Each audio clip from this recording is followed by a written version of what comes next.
SMH. Welcome back to the Tomato Stream for surprisingly Wednesday. It's a Wednesday Tower Fantasy stream, which we haven't done in a while. And we're gonna try and get through the rest of the story, like the stuff that we missed, and then the new story. Hopefully it doesn't take too long. We're back on our fire setup. We've also got a 10 pull to do. Actually, technically 20 pull. Imagine we pull the character in like the first 10 pull though. Would be kinda wild.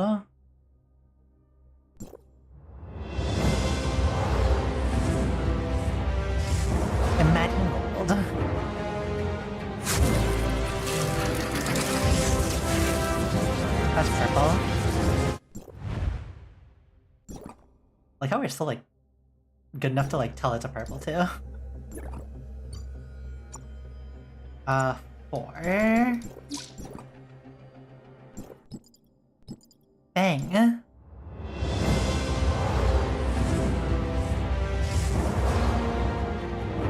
Gimba.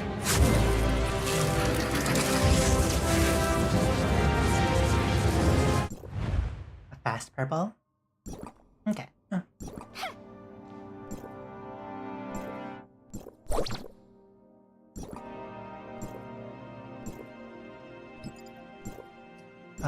Daily. We should probably do the dailies first before we get into the story, yeah?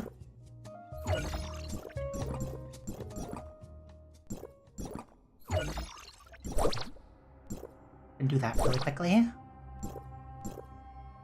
They're on the same spot anyways, so it should be really quick. And this time, because we fixed our drive problems, we won't suddenly like lag for a long period of time. Hopefully.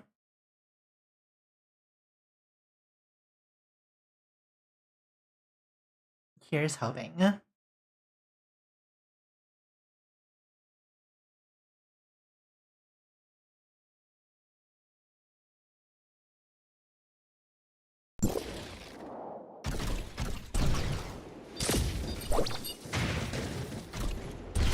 God, these dealers are like so simple to do. Now that we have like the route planned out, the only like issue with these dailies whenever we open up Tower Fantasy is if it makes us do what's that called? Chain Berserkers or the stuff over like in the K-War there.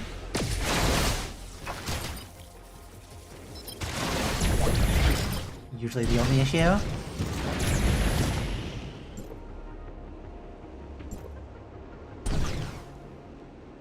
We got dead gacha time. You can tell it's a dead gacha. You'll literally like hardly ever run to other people, and the only like things you really see are chat. And at this time of night, chat's usually dead. Usually, yeah.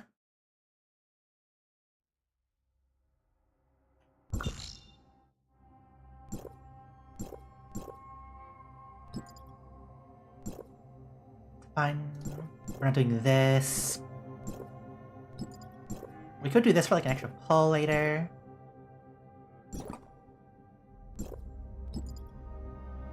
What can we do for a daily? Get these weeklies out of the way. Jo, Bygone. 1 pull? We already did. You literally just missed us doing 20 pulls. Sadly, we're not rich, and we don't save pulls in this game. Because we don't play this game enough. Don't worry, you didn't miss out on anything. We didn't get anything anyways.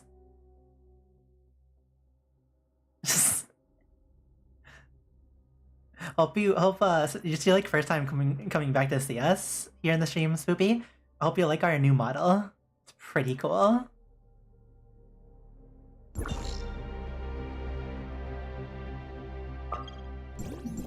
Updated model.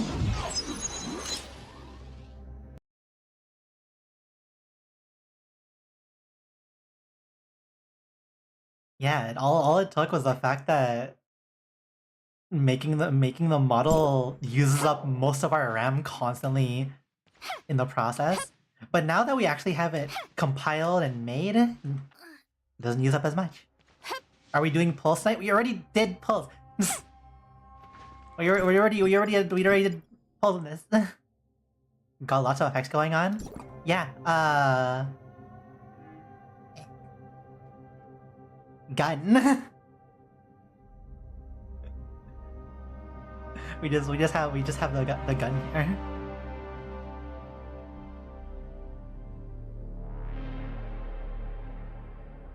We also have the hotkey for putting this on. So like you can see like the blades that's just hovering down here.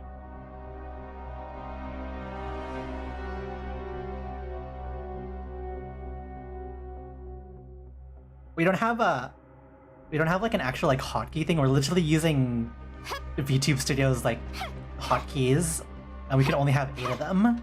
Looks like a Yu-Gi-Oh! Dual rig. We're not that far off. These are like actual blades though. Here, we need to do this. You can see the blades.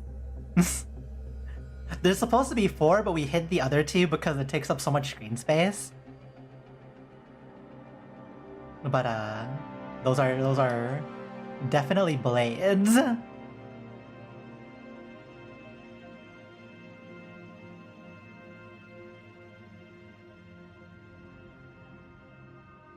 It gives armor down look more like the rig.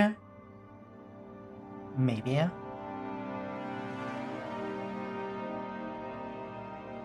You know, one of these days we will play Shadowverse on stream. Or just, it's just gonna be really scuffed because we're really shit at card games. Your model looks expensive? Technically...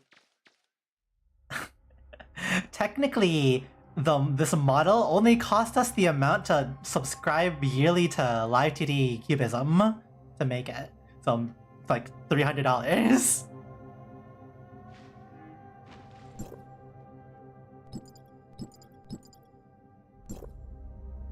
Yeah, expensive in time.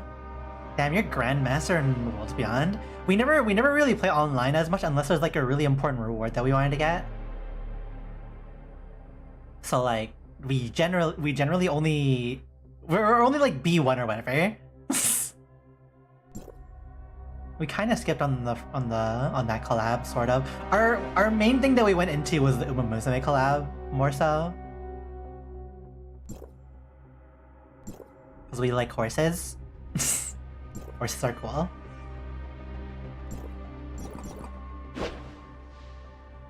But yeah, we're gonna do a joint operation, getting us distracted.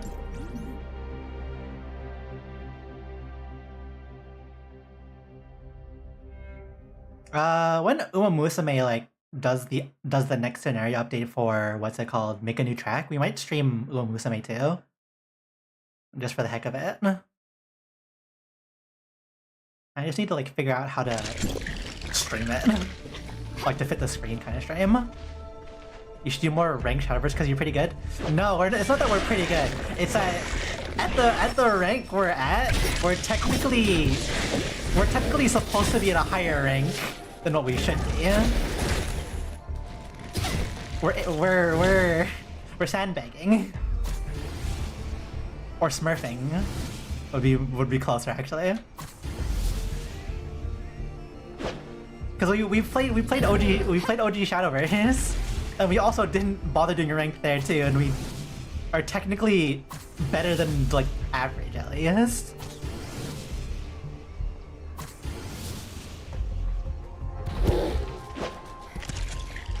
I'm just skipping the entire dungeon.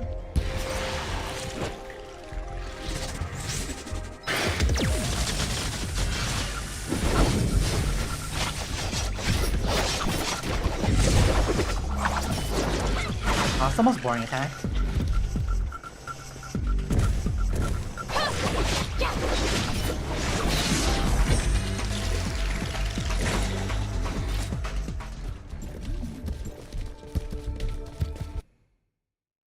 But yeah. wish Tower of Fantasy was like fun at this point in the game's lifespan. Gotta take out the trash. Make sure you clean up the blood and you know, leave no evidence. TM.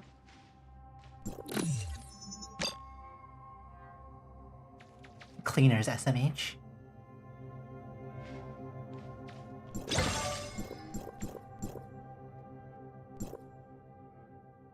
Five times, cooking 10 times. We don't do.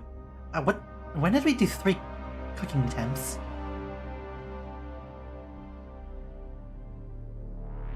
World boss Bygone. Go into Bygone. Bygone's 3 points.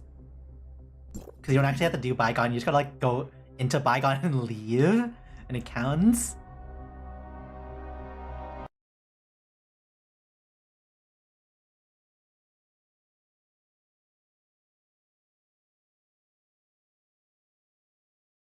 Alright, I wanted to say before, in terms of like the actual cost of this model if we were taking into account how much this model would have costed to buy, to like, get somebody else to produce it. This maybe would be like $1,000 model.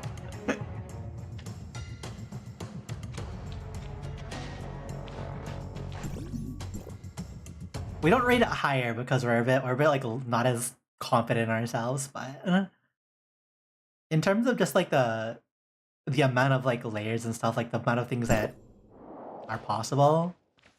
Yeah, this is an expensive model technically. Yeah. It's just that we did it on our own, so it technically means free for the most part.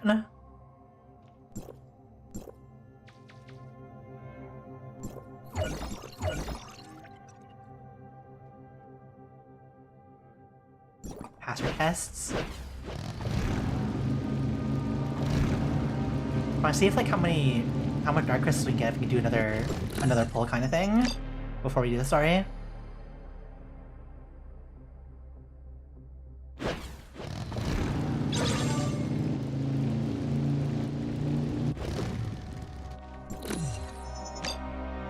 See, it feels like if this game were more alive, there would be more people we'd see running around. The one time we've seen a lot of people running around during this version of the game was like during the event where you have to like a race around kind of thing. And we didn't bother joining in on that.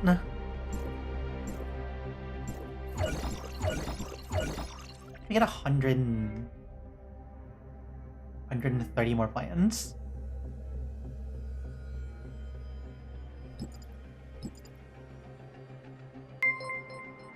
Oh wow, that's like the first time in forever since we got like a shade tip. Thanks, Spoofy. Oh, you hear feature fills was sub, but Twitch would just rob 50% for no reason. You are not wrong. Subbing is like kind of weird like that.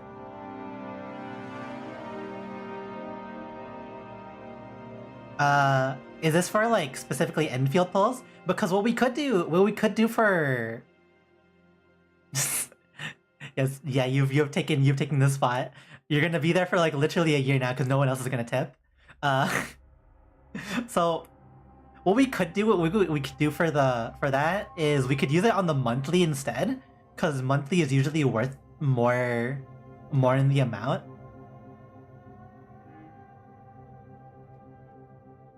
It's better value, TM. Better value. We'll do it later off stream when we're done ToF and stuff. Need to figure out how we're gonna get this last 130. I don't want to go to like join ToF, but I'll probably get to do that for the battle pass. Battle pass is also good, but personally, just do this. Personally, the monthly usually is just really good value in games.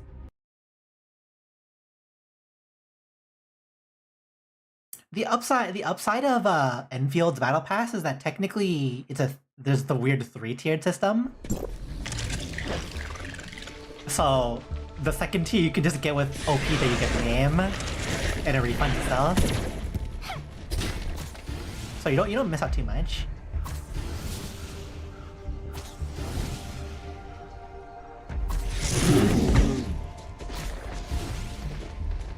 Just sift around that.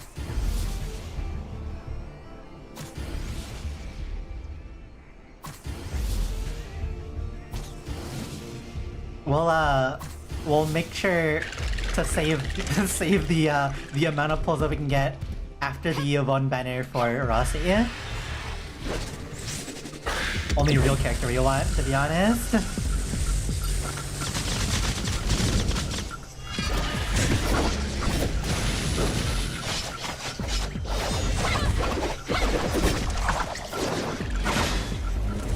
Yeah, Battle have a lot of time to save on that one.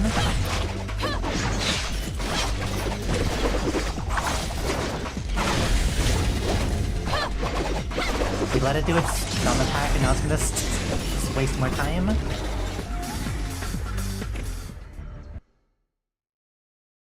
100%. Especially like taking into account there'll probably be more main story to do, and main story usually means more pulls alongside that. Hopefully they also like give more free pulls per banner, like per like new banner. Like a bunch of more modern gacha games do.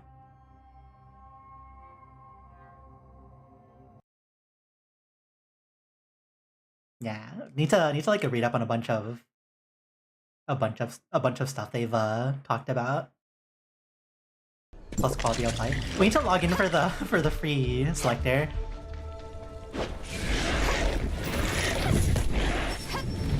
It's not to do that. Who do we get for the selector? We might get a what's his name? The Vanguard.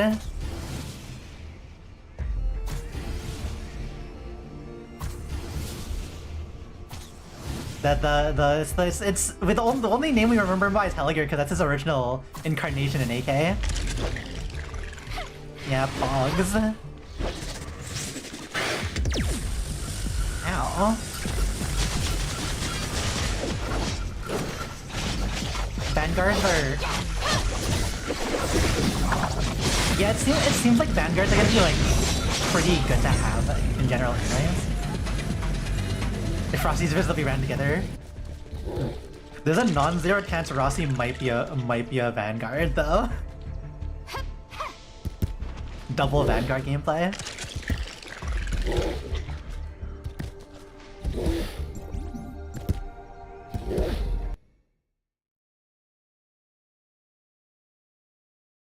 Maybe, yeah.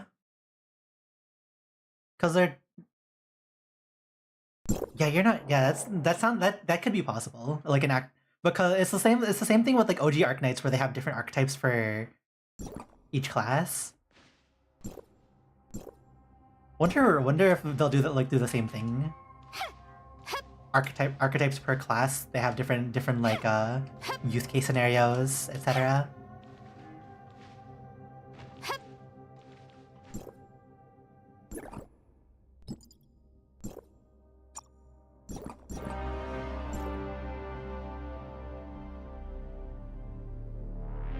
We need 80 more.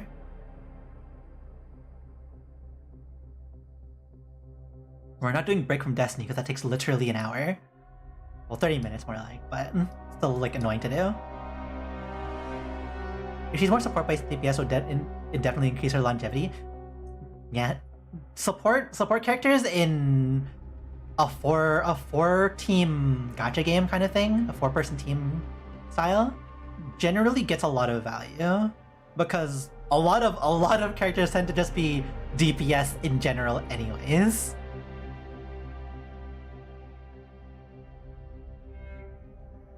I want to do JO 2 more times. It's like super boring. I might have to though. Yeah, no, that's just the easiest thing to do. The scrat. Get more of those dark crystals so we can get more pull stuff.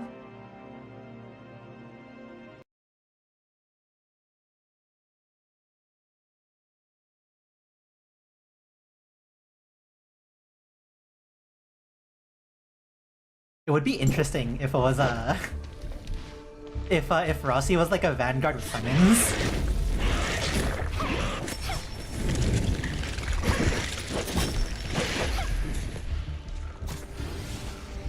Cause she's got that Lapland altar kind of wolf like summons looking thing.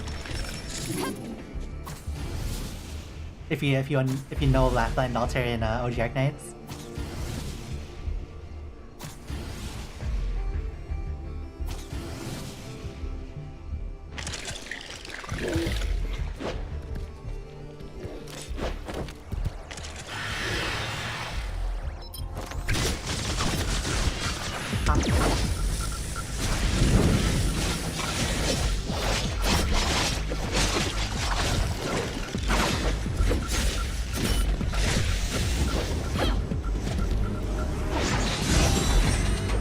Mechanic test buff. faction buff.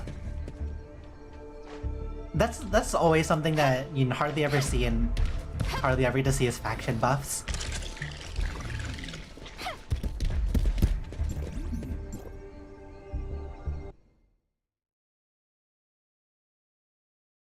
Enfield might actually lend itself pretty well to faction-based buffing, or faction-based buffs actually. Since it's a 4-person squad.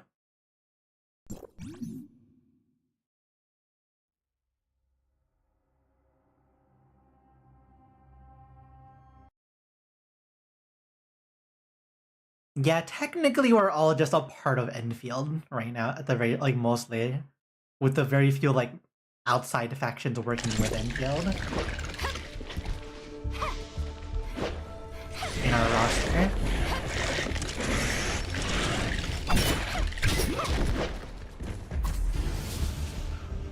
Cause, like, they really need to add more uniqueness to team building. Since it kind of feels like once you find the team setup, it's kind of just the team setup TM for that respective element.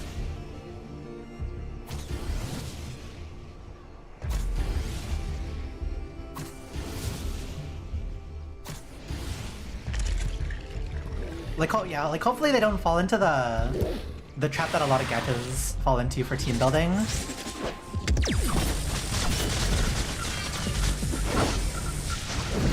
Where it's like, get new character. New character is meta for this team now.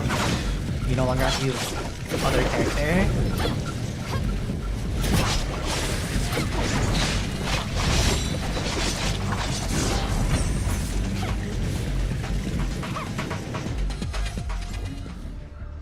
They don't overpower keep. It's harder to say for the only the biggest reason why OG Arknights doesn't suffer as terribly from technical power creep, like technically, because there still is power creep. It's just you don't have to follow the power creep. Is because Arknights is a 12-person squad, so you have like a lot more room to just throw whatever the hell you want into it. Was it the spider pets? So, like 2 versions ago or whatever, 2 major versions ago, they added like the system. See if you can find it. It's because they changed the menu like a long time ago too. This system, the Beast Crawl stuff. So you can capture these pets and use them in like an arena, like it's like an auto battle like arena kind of thing. But you can also use them as assistants in JO if you're not playing with anybody else. It really doesn't matter. They don't do much. It just makes you feel less alone in this world. The best you can ask for. Let's check out the world boss here is alive. Use...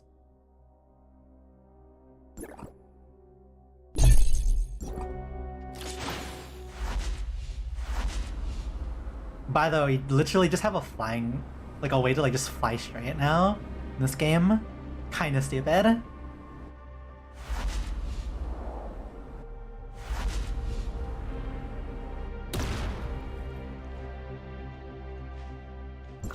Pretty much. Ziplines are amazing. It's a bit finicky to get the ziplines like working the way you want them to. But they're great.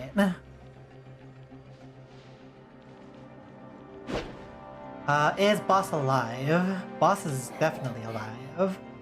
Let's try not to get pushed off or one-shot. It pushed us off.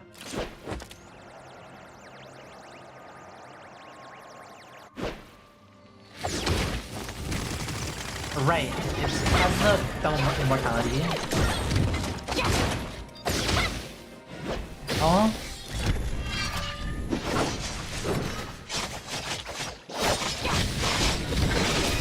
Hey, these like modern ToF bosses that just have immunity to all damage for like a couple seconds while they do their introduction animation.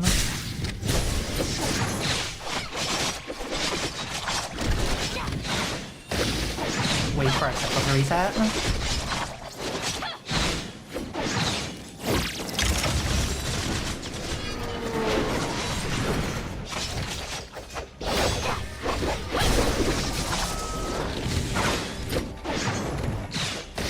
The worst thing in this fight is the fact that you can super easily fall off the edge.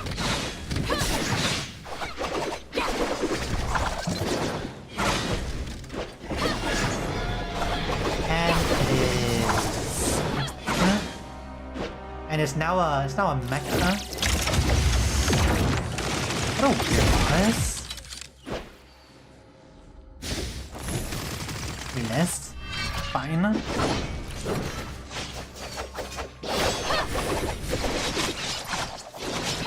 Boss is annoying.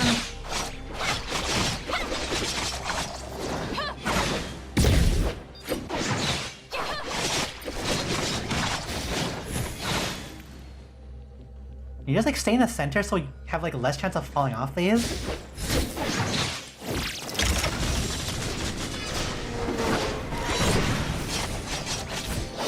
Ow.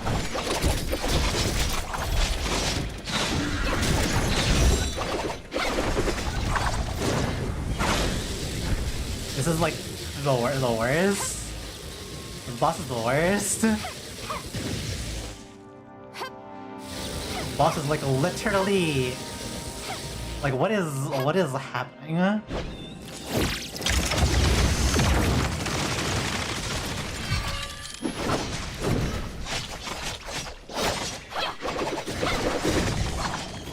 Ow.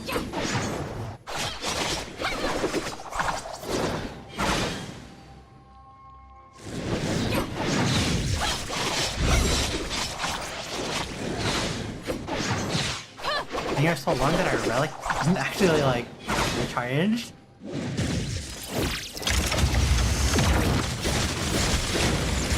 Ow.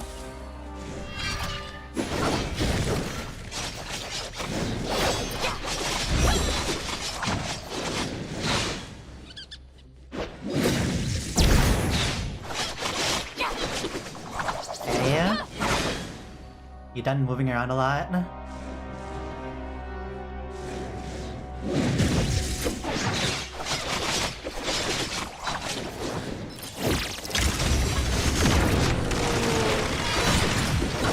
Literally just don't want to fall off the edge because this thing back here is annoying.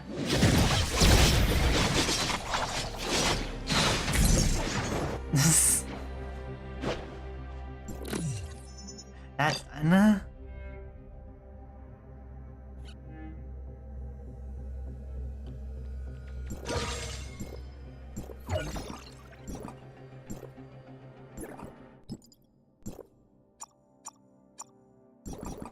1005 is like 5 balls? 6 balls? 6 balls? Oh, not for a 10 pull. Not unless we want to play with like single balls. It'll be kind of funny actually.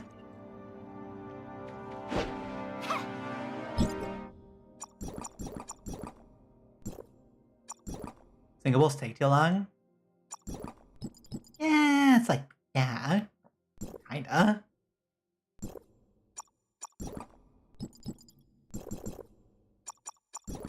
All these out of the way.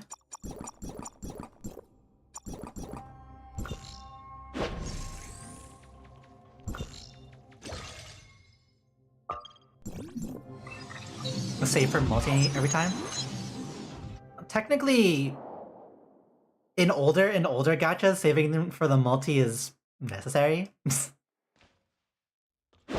actually kind of funny. So, Blue Archive is one of those older gacha games where if you don't do the 10 pull, you actually have a risk of not pulling like the uncommons, the golds.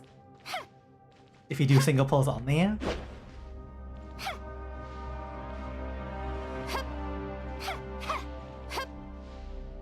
it is very funny seeing 10 blues in Blue Archive in a row.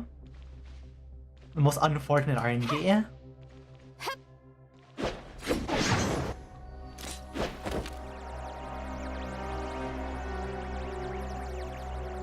Kinda.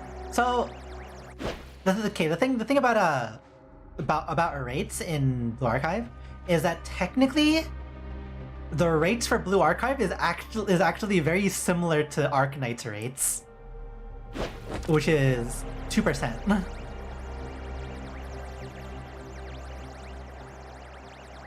We're trying about phone, so go back to farming and feel more pulls now.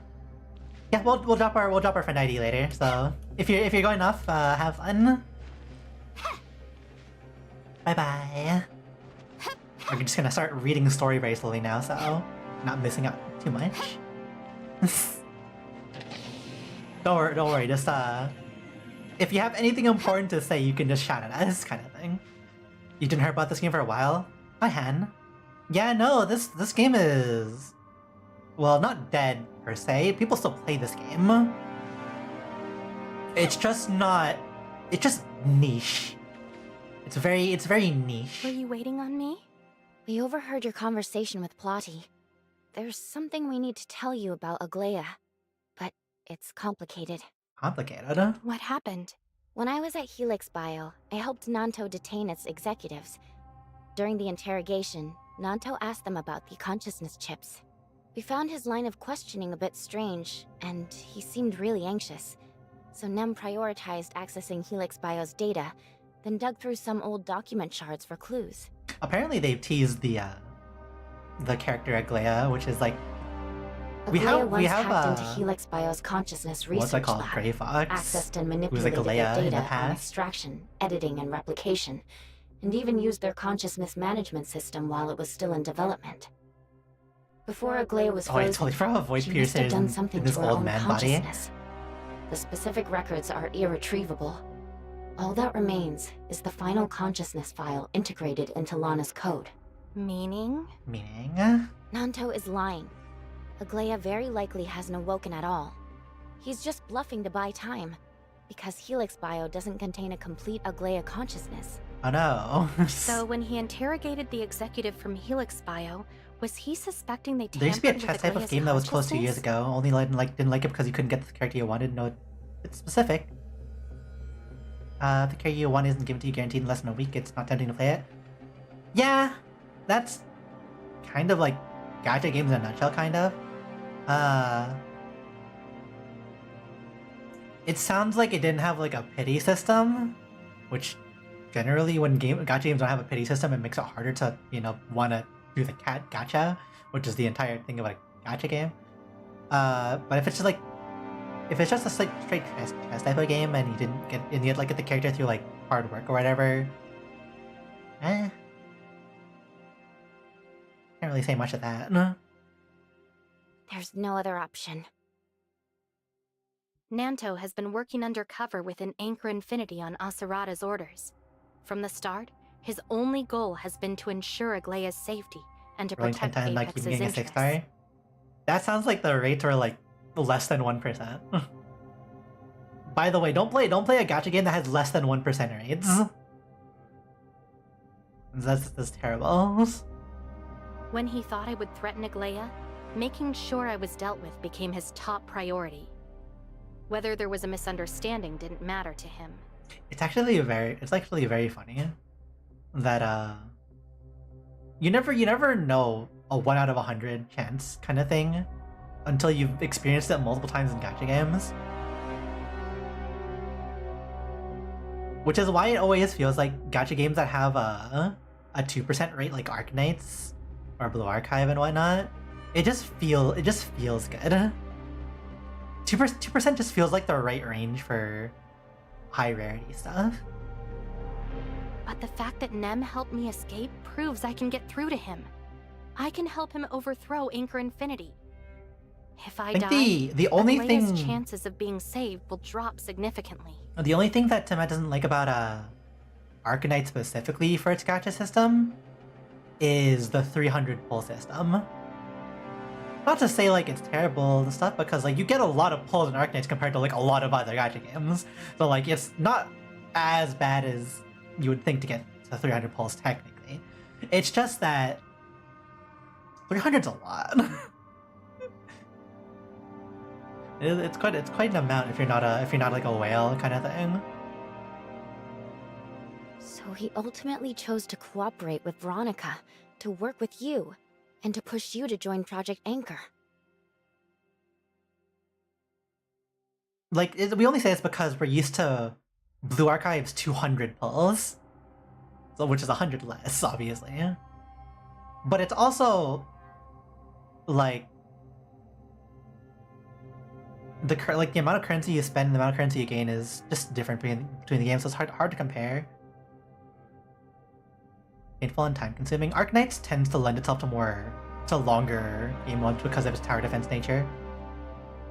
When he last interrogated me, he took a risk cutting off Lana's surveillance, likely to assess the pros and cons of helping me.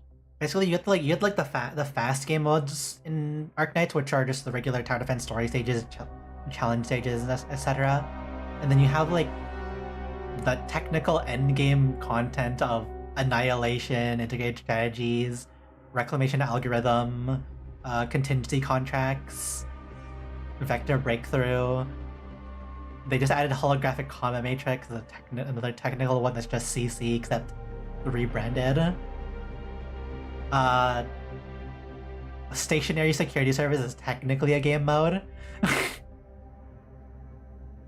If Aglaia hasn't woken up, as Plotty analyzed, his outburst at the press conference must have been to distract me. He's always wary of any move I might make toward Aglaia. So, what's next? Yeah.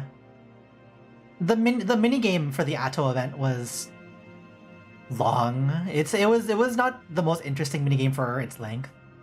If Aglaia's consciousness has truly been merged into Lana's code, and Lana is an AI controlled by the servant, then whether Nanto believes me or not, he has to cooperate.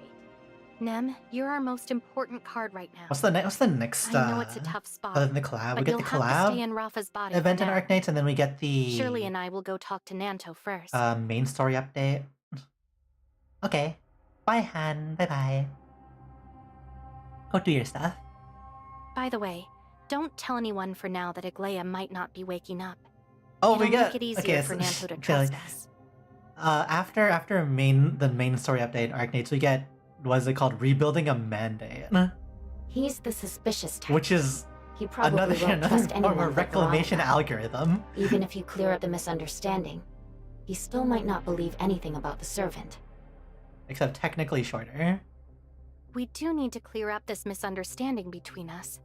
But whether he'll believe me isn't so important anymore. Even so, if you want to persuade him to cooperate, you'll need more leverage. With Lana gone, I can access Rafa's redacted Anchor Infinity files. You know what this Matt just realized about Tower Fantasy? You know what this game is like missing on these like story dialogue stuff? There's no log function. You can't look back on the chat on what is spoken on the dialogue. It's been this way for like how long now? Give me some time. Holy I'll find shit, enough I just evidence to realized prove that. the existence of the servants to him and Veronica. Alright, Nem, Shirley, let's go visit Nanto first. I think I have a way to persuade him. I'm glad that our character still has a voice. So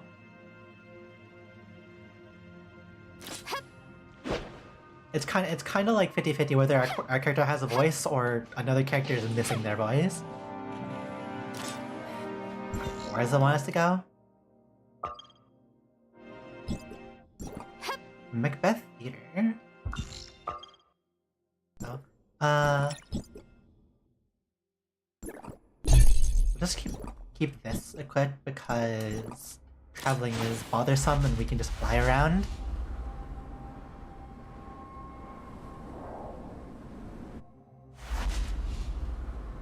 Truly, the only reason we got this character is for the fact that I can straight up fly around in places.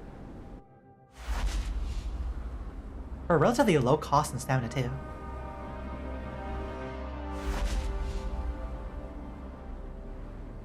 Also, technically, Lana can do this, or you can what's that called? You can cling onto the wall and mess up your camera.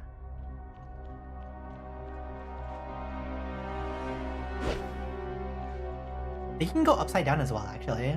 Wait for our stamina to recharge, we'll do that.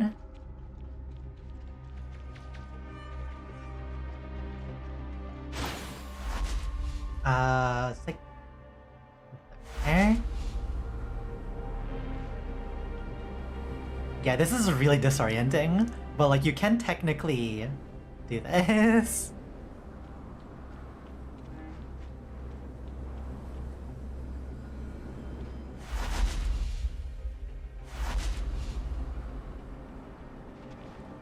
It makes our brain hurt.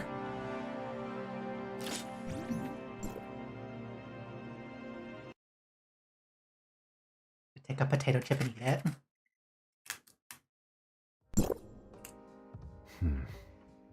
Why hasn't she woken up yet? The cryogenic pod should have preserved her body perfectly.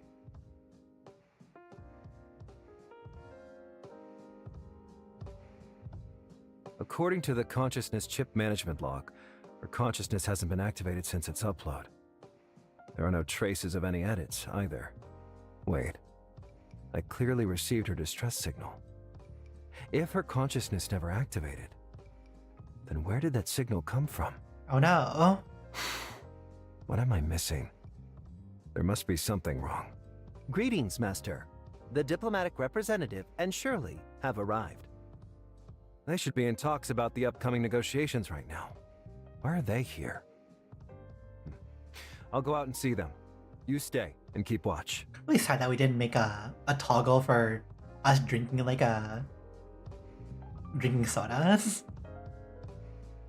That'd have been so perfect.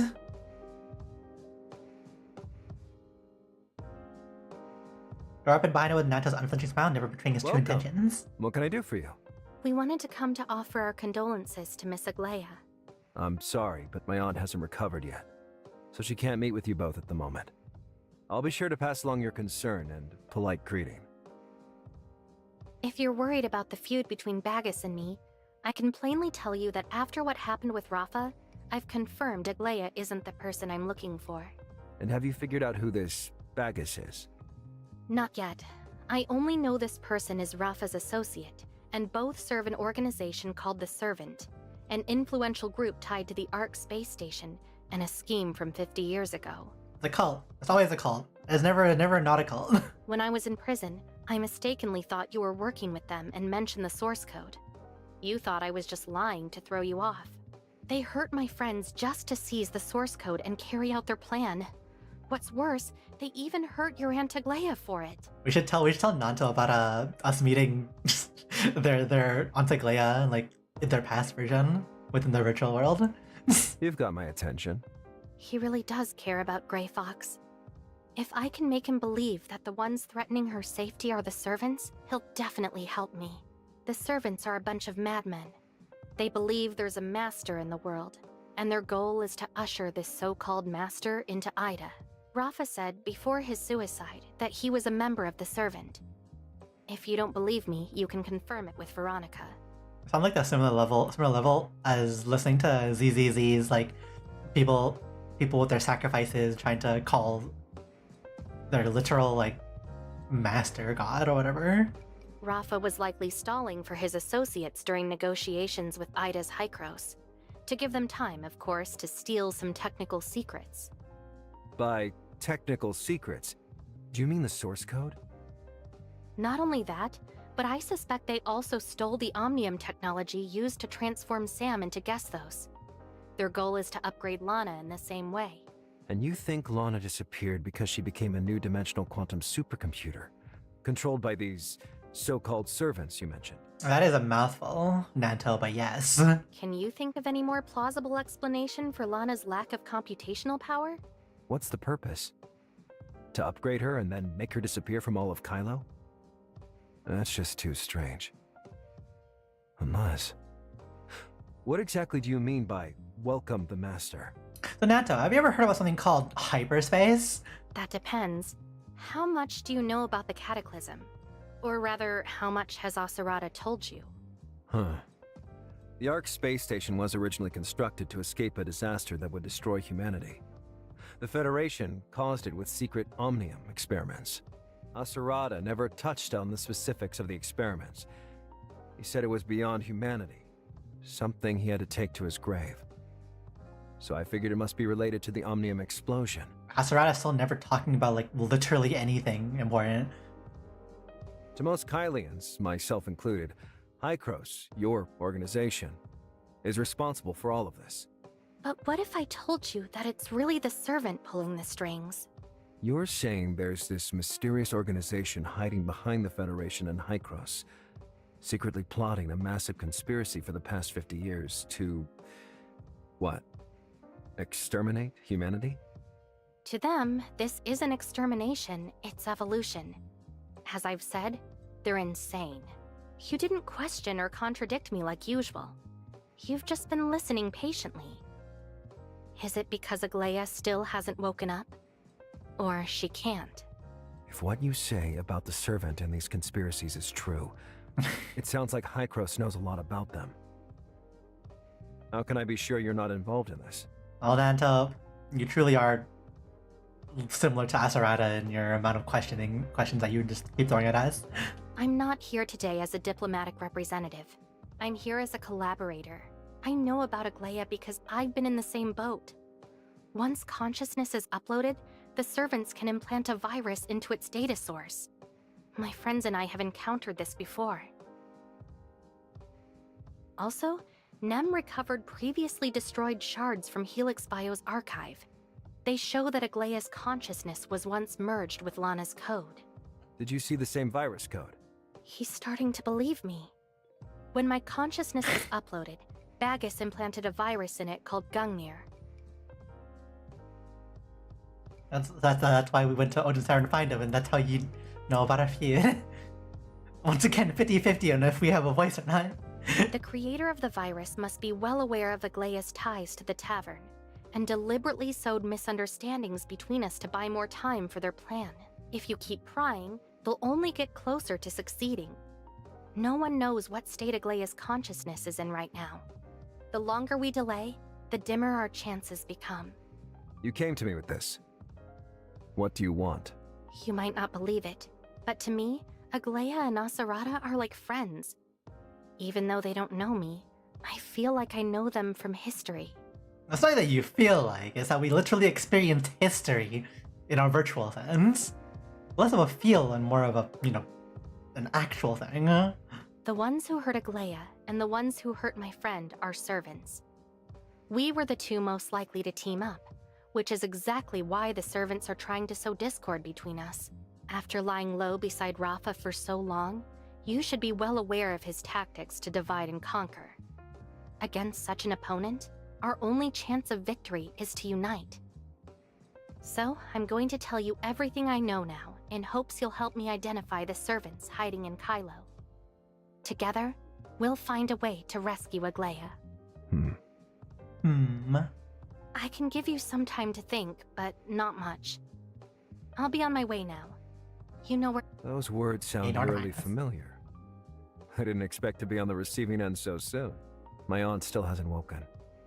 According to Helix Bio's consciousness chip management log, her consciousness hasn't been activated since it was implanted. I considered using your arrest as an opportunity to get rid of you. But after that distress signal, I decided to help you out. But now it seems that the one who sent the distress signal wasn't the consciousness preserved by Helix Bio. It was the consciousness embedded in Lana. That gives us even less time. Lana has already escaped and is about to complete her upgrade.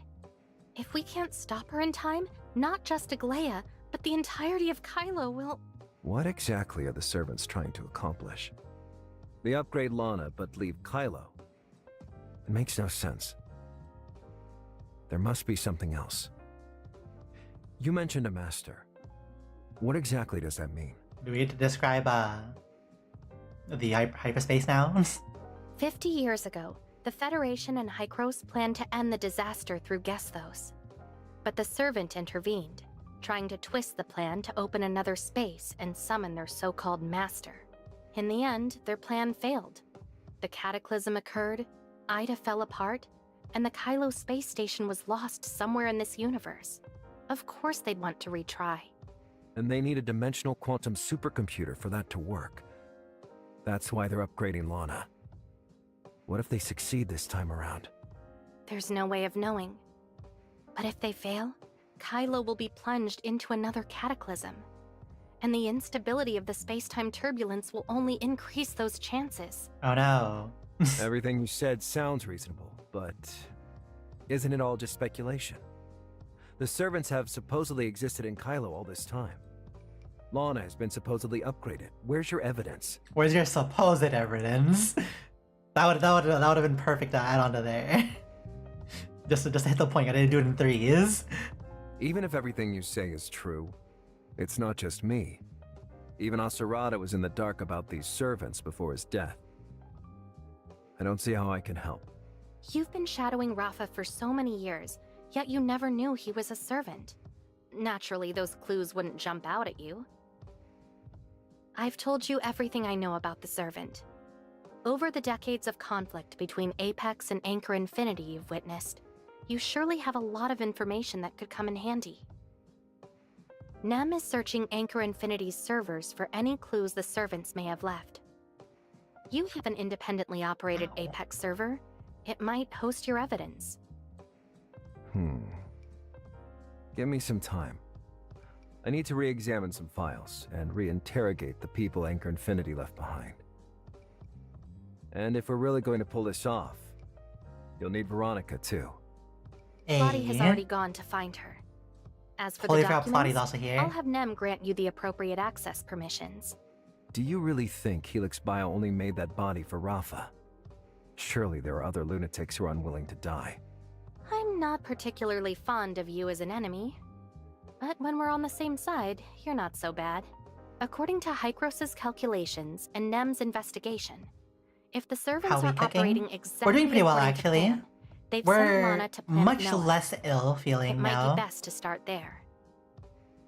For some reason, like eating salty potato chips really helped us out. Maybe we just had a really low salt content or something.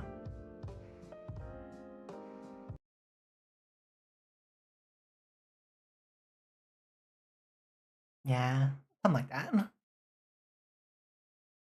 Did you hear? The collab for Arknights, Last night was the Ave Mujica productive. collab, But is we've on the got 10th. good news and bad news. Meet me at the fleet. Everyone else So is it's in a week, pretty much. Oh, you're ready for that one. We've got art pulls saved.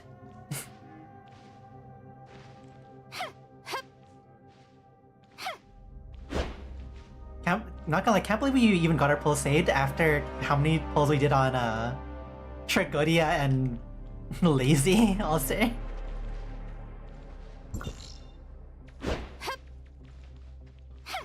Those two really like made us pull for pity.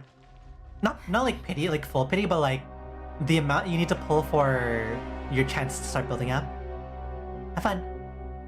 Make good big factories that are efficient in Enfield.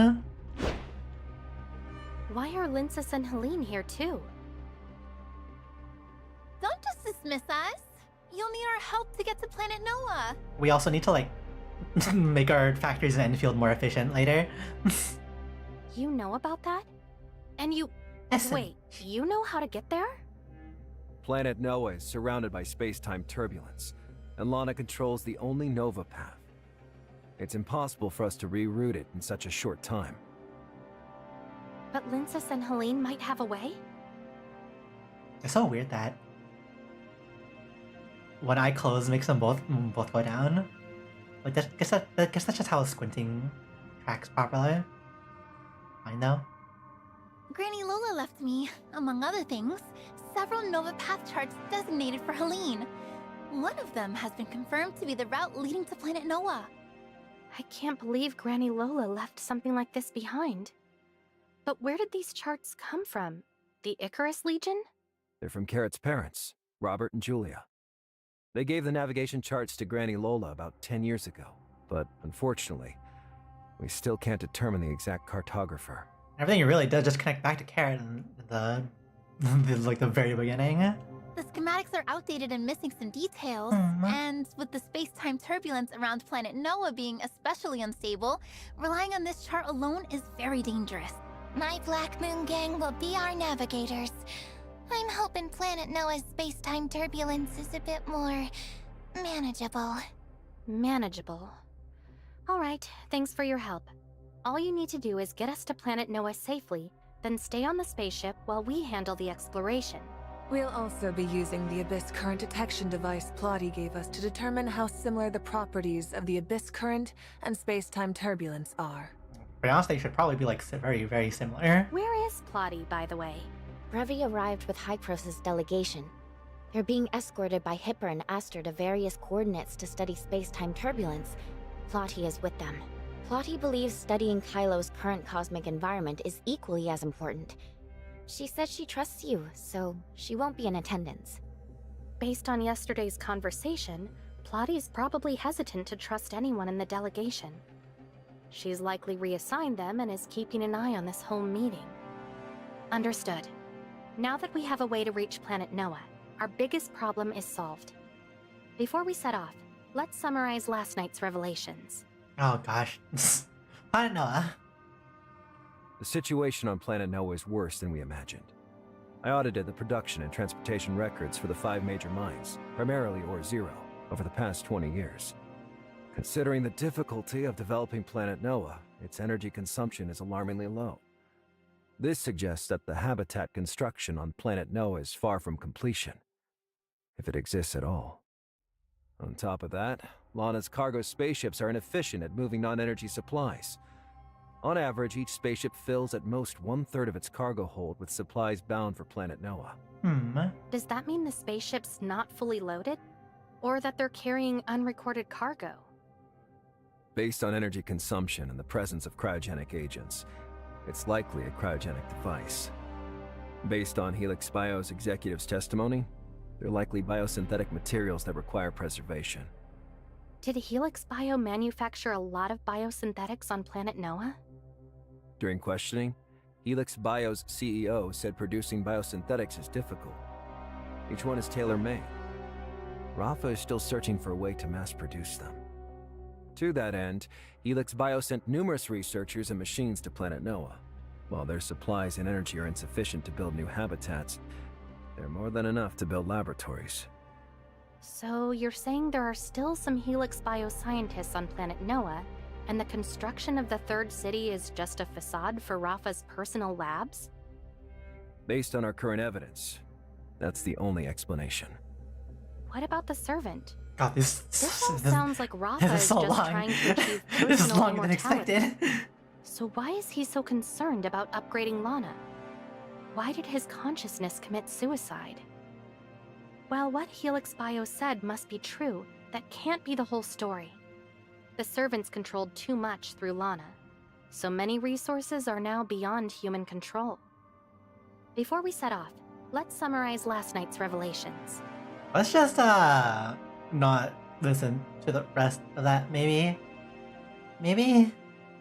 We should probably...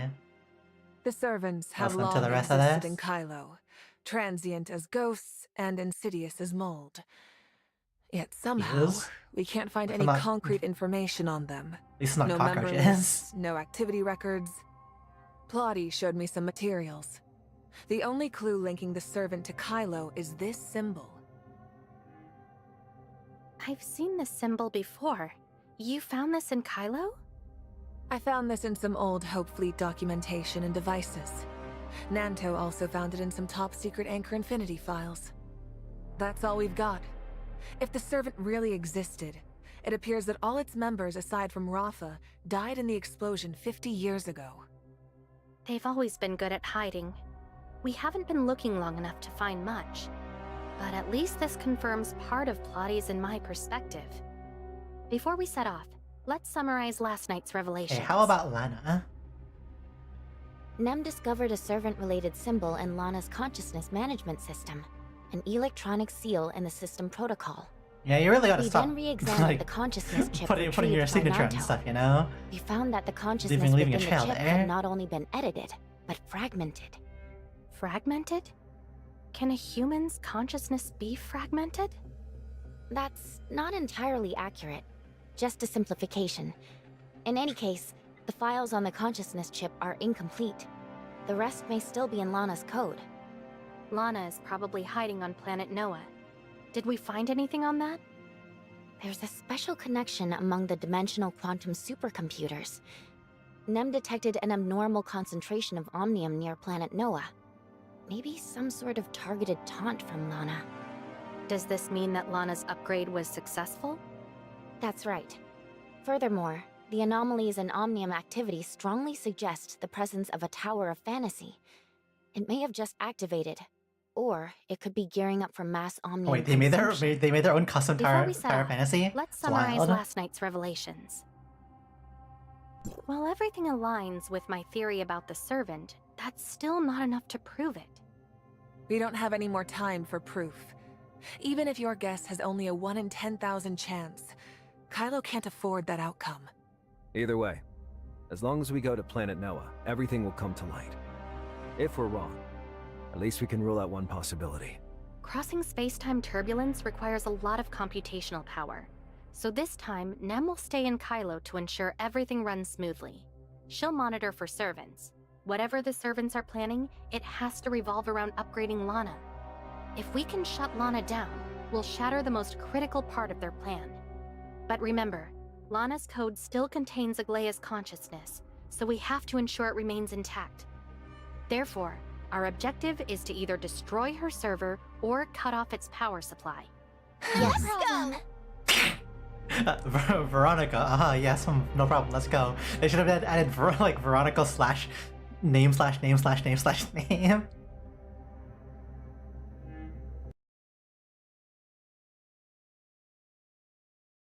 They're trying their best with the localization, you know?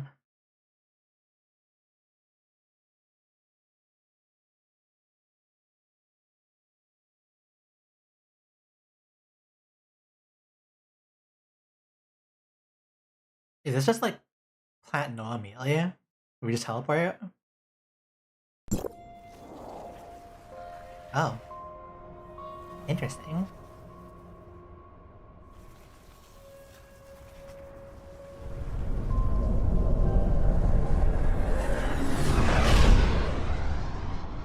Is that Planet Noah coming into view? This is also the largest astral hive habitat on Kylo. Landing. Checking space support system. Are there really this many people living on planet Noah? Are these Helix Bio's scientists? I've seen the photos in their archives. None of these people are in them. Be careful. Something's not right here. Who's the guy behind us? Hello. You must be Planet Noah's first group of immigrants. Welcome. We're glad you've joined us. You know, there's like a non-zero chance that these are literally like bugs in disguise. You are? I'm Elizabeth, from the Planet Noah Migration Plan's Housekeeping Division. We're responsible for receiving the lucky immigrants. You must be tired from your journey. Would you like a rest? We're not here to play games. Who are you, really? We are the Master's servants. Oh dear. Are you the servants? Long time no see, researcher. Oh, thanks for thanks for being a VTuber there, Bagus. Taking on the VTuber model there. Bagus? Should I still Relatable. call you Authorizer? Or perhaps diplomatic representative? Who are you, really? I am Bagus. I am Rafa. I am Tom. The one you meet in every corner of Kylo. The servant behind the scenes. I've been watching you since the instant you crossed into Kylo, but you never once looked me in the eye. You sought out Void Piercer to shut me out, conspired with others to overthrow me, and even shot me. It really hurts. Ah, isn't that terrible? It was never Rafa using Lana. It was Lana using Rafa? The General's intuition has always been so keen. A small correction. I didn't use Rafa. He volunteered. It was you who impersonated my aunt? You who harmed the diplomatic representative's friends? You've got it all wrong. I have always been Bagus. It's Aglaea who's been using my name. If only a soul as beautiful as hers would join me as a servant. It's a shame that she'd rather shatter her own consciousness than join me. You possess her consciousness fragments? Hand them over, now! Authorizer. I think it's better to call you that. That's how I addressed you when we first met, after all. It reminds me of our source code sharing. How ridiculous! Oh yeah, no. How You're ridiculous. really cold-blooded, you know that? We've known each other since the network. Are we not old friends? It depends on how you say a friend. I've got such an exciting journey for you. And by its end, you'll be begging to join me. With you by our side, we can usher in true evolution. I designed this journey just for you, Authorizer. Everyone else will get in your way. Join us. Let's evolve together. How?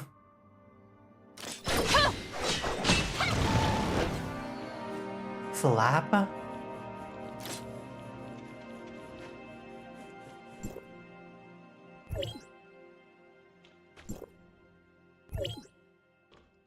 Just saying the same thing. Join us. Let's evolve together. The moment I laid eyes on them, I sensed something was off. Turns out I was right. Do you immediately assume there's something wrong with everyone? At least he was right this time. They're clearly being controlled by Lana. Or rather, Bagus. They have neck marks identical to those on Rafa's body, left from biosynthetic splicing.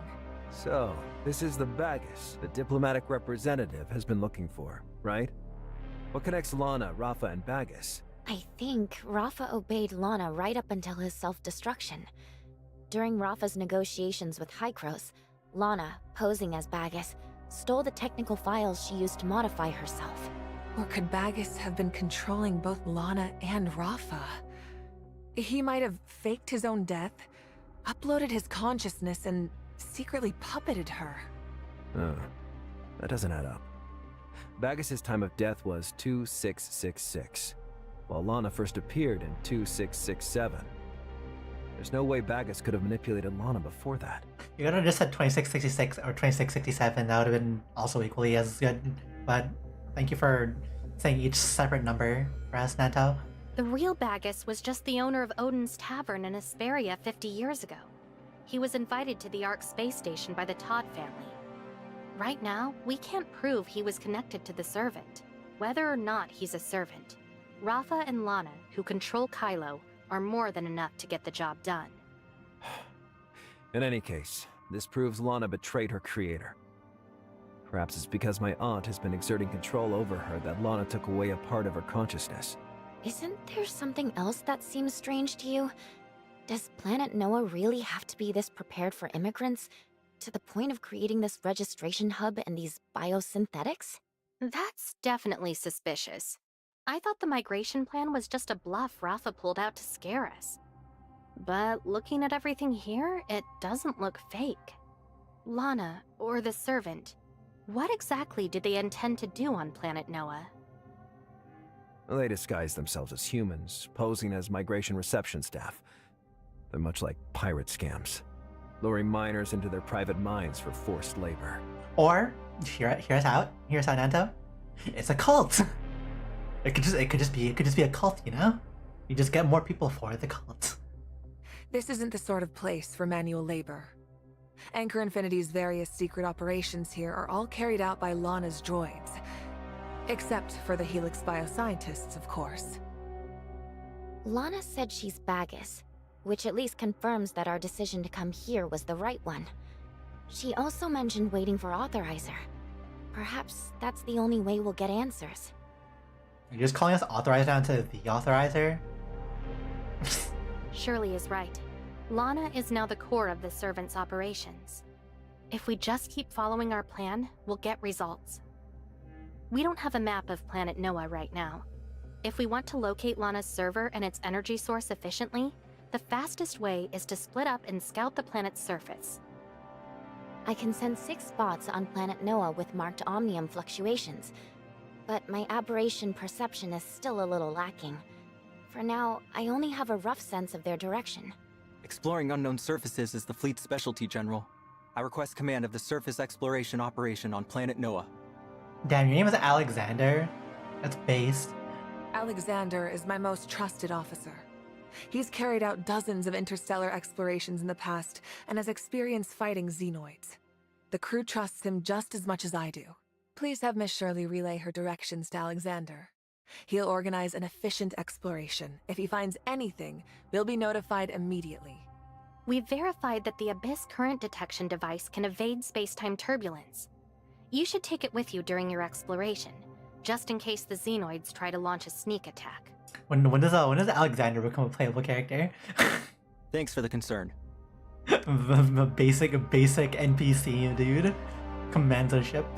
Plotty only sent a few Abyss current detectors. I can act similarly to the crew, so we'll go out as a team to explore. Brink and the others are injured. I need to get them healed up before we go. I'll have others continue protecting you. Please, wait here. Time's short, and I won't waste it waiting for reinforcements. Our forces are sufficient. Gather your troops and finish surface exploration of the remaining 5 sites. Aye. Please be careful, General. We'll head out first. You know, at least make his mouth move, you know? Shirley, we don't know anything about this place, so you've got to be our eyes. Where to next? Of the 6 anomalies, the one I find the oddest is this one. Follow me. They're like really awkwardly close to like these NPCs that are just repeating the same animation of talking.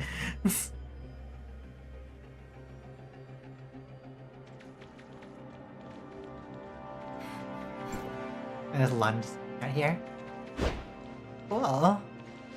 We don't really care about this map that much, to be honest, anyways.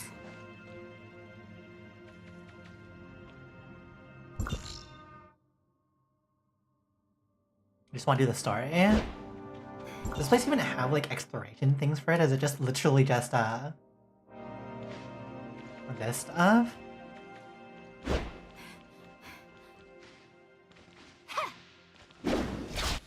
Oh cool, wait, these are next though. This path is treacherous. It's safer to pilot a mecha. And nothing ever changes, huh? According to our intel, up ahead lies Chittering Valley, one of the most important habitats for planet Noah's Xenoids. This is a nesting area. To protect their larvae, the Xenoids are extremely aggressive.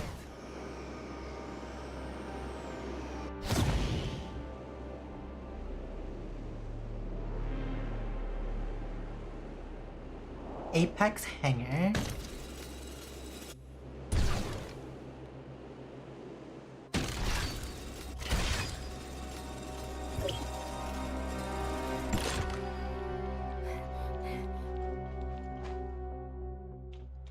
You know, it feels like we don't need to like fly as much, so let's put on our actual weapon.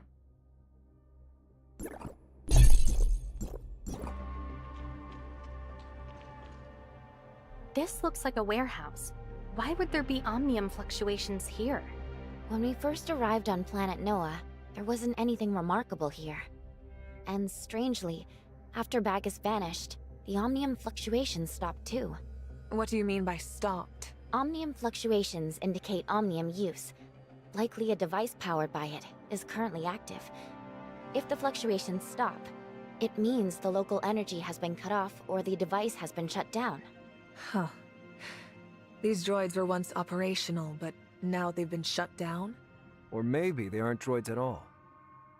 But something else. Dun dun dun. What did you see? The construction and terraforming plan for planet Noah began in the year 2677, under Apex. They manufactured all of the planet's initial droids. The droids here vary in model. The oldest are the batch Apex sent, while the newest, the RoboCore mecha, are still in testing. This is likely a warehouse meant to store scrap droids. A good place for secrets. Let's split up and search. Shirley and I will investigate the robots here. You guys comb the rest of the warehouse. Yeah, personally, like, these robots that look more like a robot are much cooler than these very humanoid, like, human-faced kind of robots, to be honest. Androids. There's a nameplate. The manufacturing date is January 2679. The rest of the text is worn, but it has the Apex logo. Have we always had It obviously hasn't been activated in a while. Not what we're looking for. what was it called? Like the Gregorian calendar, like the regular standard calendar of months. We always had that in this game. Interesting. The operation logs of these mecha units indicate that they were last activated 3 days ago. But they appear to have been severely damaged in Xenoids battles, and show no further signs of activation. Seems like there aren't any of the biosynthetic ones we've come across. Let's check out the other droids. We found something. Come check it out.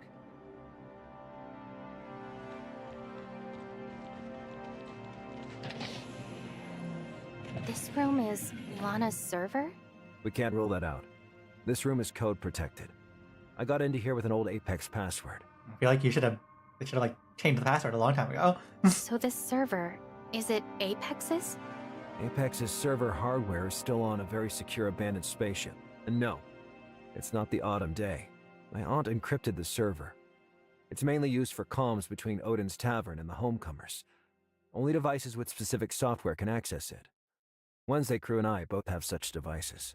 If the servers used by Odin's Tavern are on some abandoned spaceship, then what are these? Do you remember the distress signal I mentioned? Its electronic signature confirms it was definitely sent by my aunt, and its origin point is an independent server. The Helix biochip shows that Aglaea's consciousness has remained dormant. In other words, another Aglaea has been sending you those messages. Stop guessing. Just check the servers. The server's current temperature is 56 degrees Celsius, which means they were recently active. This is exactly what we're looking for. On the back of that screen says -201, but... How can you tell without touching? Do your eyes have a heat-sensing device? Of course. Bagus must have impersonated Aglaea in that message to Nanto a while Surely, this is ago. of course. This is like a casual That thing. implies he used these servers to do other things as well. SMH. I'll check the server logs.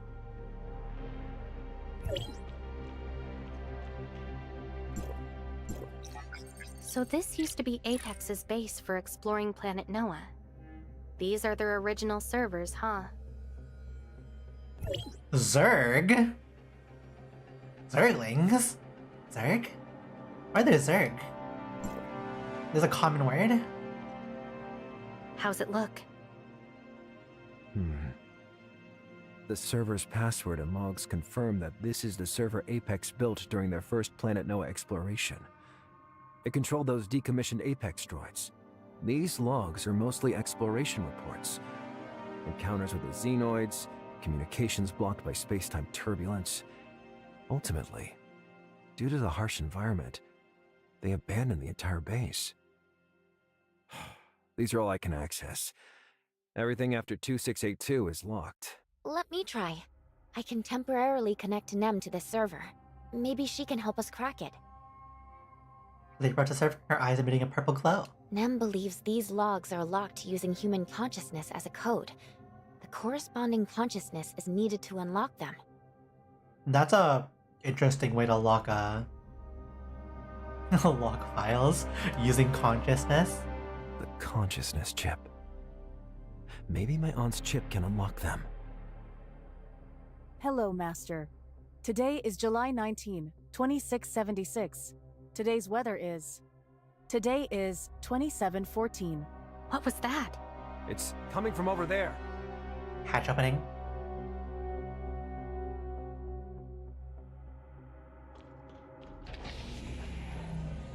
What is Lana doing here?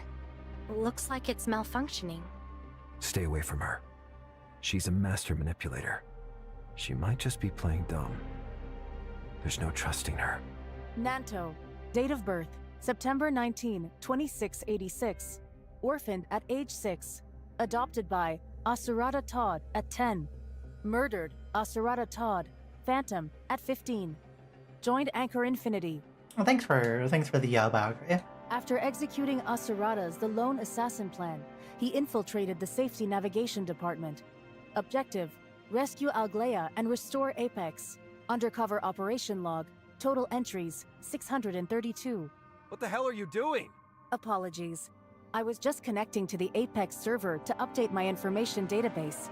I didn't introduce myself. I am owned by Aglaea Todd. I am her personal companion AI. My appearance and name, Lana, stem from her favorite game, Witch of Time. What have you got to do with Witch of Time? Lana is the game's tea shop owner, solely dedicated to helping players rest and recover. As my master's companion AI, that is my mission too. Witch of Time is Master and her friend's favorite game. The records of their in-game conversations are part of my training data. SMH. I can help my master revisit peaceful times shared with friends. In this dark, lonely universe, nothing comforts more than that. Cut it. Lana's modified from Noah, the space station AI, by my aunt. I existed before the explosion. What you're describing happened after. Noah was damaged beyond repair, so my master had no choice but to fuse our parameters and create another version of me. Ah, so we have OG Lana. Are you saying there are two Lanas? Well, in human terms, you can think of us as twin sisters. I'm a companion AI that hasn't been powered on since my master was frozen. Why should we trust you? The key you used to activate me, wasn't that the one my master entrusted to you? I'm using fragments of my aunt's consciousness. She was already frozen when I was adopted, so I've never met her. As for unlocking you, that was an accident. I'm sorry. There isn't much left on the Apex server, and my computational power is running low. It seems I've made an error in my analysis. My master was frozen in 2676. You were born in 2686. So the two of you never overlapped. You became an orphan in 2692, were adopted by Asurada in 2696, and became an orphan again in 2703. Damn, you gotta really hammer home the point of the orphan thing, huh? Are you insulting me? I just want to assist you. I've read all the debriefs. You're here to help my master, so I want to help you. What can I do? We never said we needed your help. We don't even trust you. Even if everything you say is true, you two Lanas are probably accomplices. How could I possibly be in cahoots with her? Don't you know about the new Project Arc? Cahoots is a very interesting word to use for a robot. The new Project Arc proposed by Krog Hans, or the one proposed by Rafa? I'm only familiar with Krog Hans. I absolutely hate him. Every day he pressured Master into making the decisions he wanted. Over half the immense pressure she was under at the time came from him. You mean the new Project Arc? My master worries that this plan will slip out of humanity's control. But Krog Hans is a soldier who values sacrifice and dedication, one consumed by despair. He simply cannot grasp her concerns. What's this plan exactly? Humanity finally set foot on planet Noah, only to discover it was uninhabitable. Krog Hans and many others found their hopes extinguished, plunging them into madness and despair. God, there's so much, so much lore. They wanted a more powerful AI to calculate additional survival strategies and find a route back to Ida. This exceeded Kylo's capabilities at the time.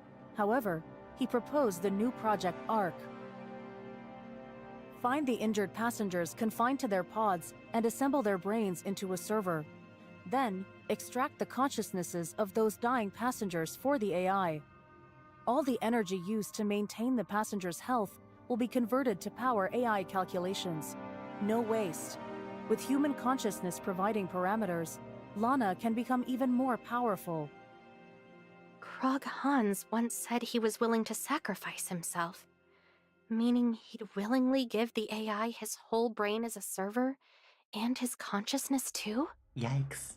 Yes, my master would never agree to such a crazy plan. But once it was proposed, it gained a lot of support. Morality fades in despair, and lives that should be priceless are treated as consumable. But if she didn't agree, someone else would have taken her place. Since we can't stop any of this, Master decided to personally implement the new Project Arc so it didn't spiral out of control. When you say out of control, what exactly do you mean? Where do we draw the line? Who can be judged as near death? For the passengers connected to the server, if they're able to be revived later, would they still be awakened? Moreover, once an AI model grows beyond a certain scale, emergence phenomena can arise. The AI may develop new capabilities not part of its original design. It's no longer under human control. Oh no, it's the fear of what artificial intelligence could possibly do in the future. Once that occurs, the AI is likely to become uncontrollable. Given Kylo's dependence on AI, Master fears this could eliminate Kylo's humanity. Efficiency reduces everything to mere calculations. Rafa suffered from Starstone syndrome when there was no cure, so he chose to upload his consciousness and replace his body with a biosynthetic. That's how he ended up under Lana's control. So, in the process of merging human consciousness, Lana developed self-awareness. And that's what drove her to turn on my aunt and throw in with the servant. If you still don't believe me, you can check my server logs. I'm not lying. That's actually a good idea. Miss Shirley seems to have a special connection with Voidpiercer. Maybe you could help check on this, Lana. I can help. Yeah, check on Lana. It wouldn't hurt to check. Better safe than sorry. Go ahead and check me. It's fine. Wow, what a quirky AI. Based on her body data update records and the communication log with the server, she ceased operation after 2676, which rules out any connection with Bagus. So, can I join you now? Of course. But what sort of help can you offer? I'm great at chatting and telling jokes. I can help people relax. I'm also an excellent listener, and can listen to whatever's troubling you. I'll talk it through with you and sort out a fix. You're definitely an impressive companion AI. But we're headed into danger, and I'm afraid your abilities won't suffice. Not necessarily. The first droid awakened by my aunt's consciousness fragments was Lana. I trust my aunt. Lana must have a purpose. Otherwise, my aunt wouldn't trust her consciousness with the key. Yeah, man, haven't you seen her? She's like literally like a stand. She just fires lasers everywhere. Will you trust me now? I believe in my aunt. She chose to shatter her own consciousness to avoid being controlled by Lana. So the key she hid in her consciousness fragments must serve a purpose. So, we're partners now. What should we do next?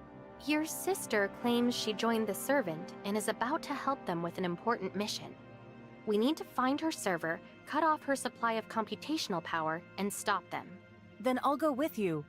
Once we find the server, I can talk to her. Maybe she'll be willing to leave the Servant? That'd make things easier, right? You want to communicate with Bagus? Uh-oh. Isn't it possible? Look alert!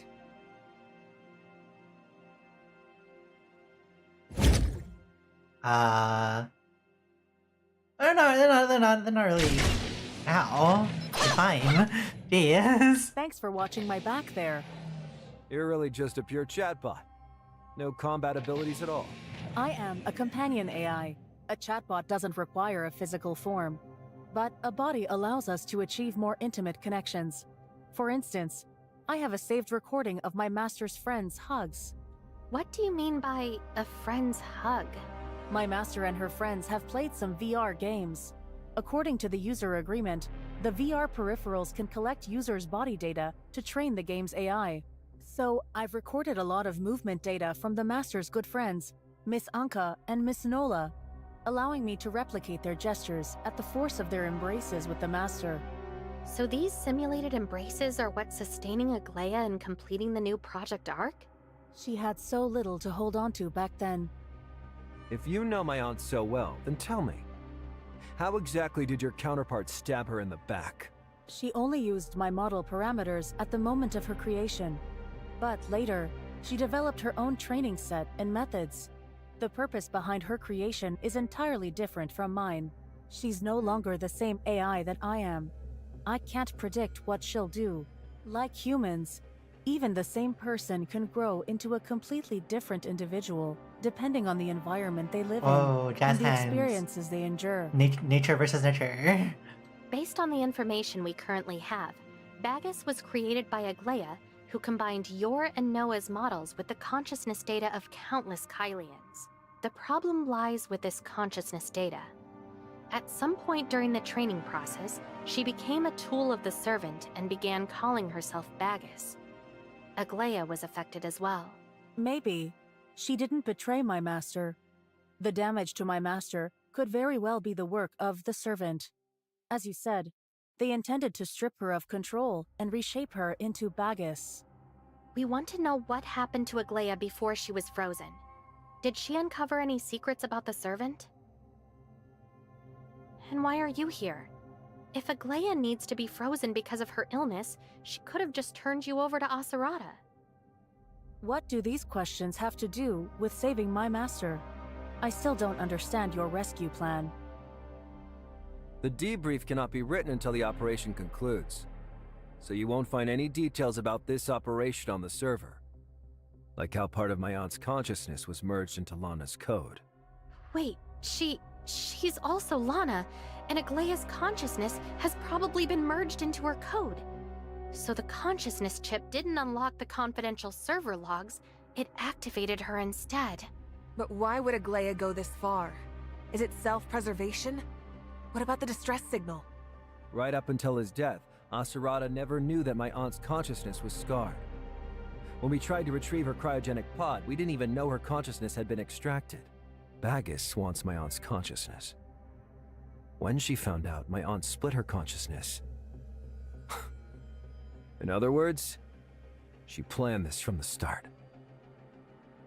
Lana will be useful to us. We have to take her with us. Grey Fox is always a very smart person. I don't like your tone. Like, I'm just a tool. Some screwdriver you toss in a junk drawer. I'm the Master's friend.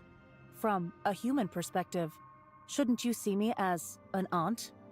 You're a companion AI, not a chatbot. It's obvious you can't truly communicate with humans.